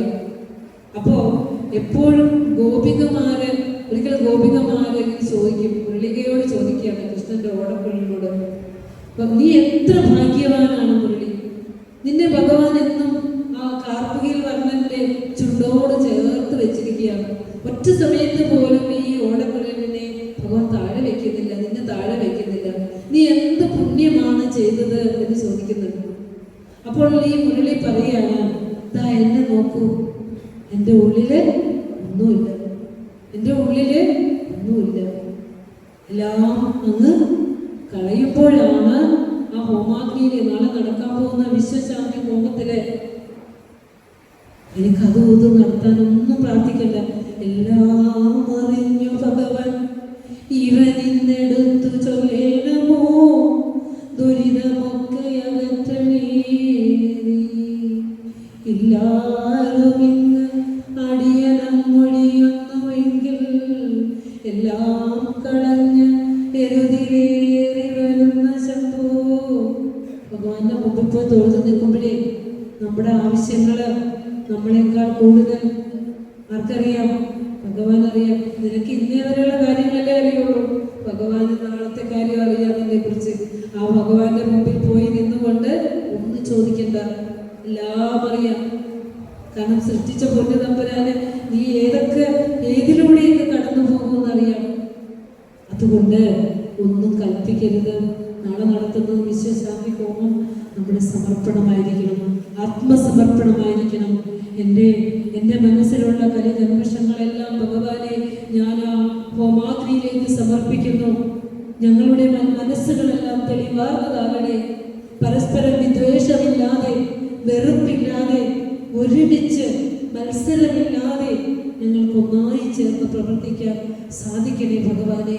അതിന് പരമകാരുണികനായ അനുഗ്രഹം നമുക്ക് ഉണ്ടാകണമേ. ഈ നാടിന്, ഈ ലോകത്തിന് ശാന്തി ഉണ്ടാകണമേ. മനുഷ്യ മനസ്സുകളിൽ നിന്ന് ആ ഇരുട്ടിനെ ഇല്ലാതെയാകണമേ എന്ന് പ്രാർത്ഥിക്കണം നാളെ. എന്നിട്ട് മഹനീയമായ ഈ സദസ്സിൻ്റെ പരിസമാപ്തി, എത്രയോ ദിവസങ്ങളായ എത്രയോ ആളുകളുടെ കഷ്ടപ്പാടുകളാണ് ഇതിൻ്റെ പിന്നിലുള്ളത്. എല്ലാം ആ കൃപാലുക്കൾ നമുക്ക് വേണ്ടി തന്നതാണ്. അതിന് നന്ദി പറഞ്ഞുകൊണ്ട് എന്നെ ഇത്രയും സമയം സേവിച്ച ഓരോരുത്തരോടും നന്ദി പറഞ്ഞുകൊണ്ട് ഈ വാക്കുകൾ അത്രയും മഹാഗുരുവിൻ്റെ പാദങ്ങളിലേക്ക് സമർപ്പിച്ചുകൊണ്ട് നിർത്തുന്നു. ഗുരുവോ തസ്സത്.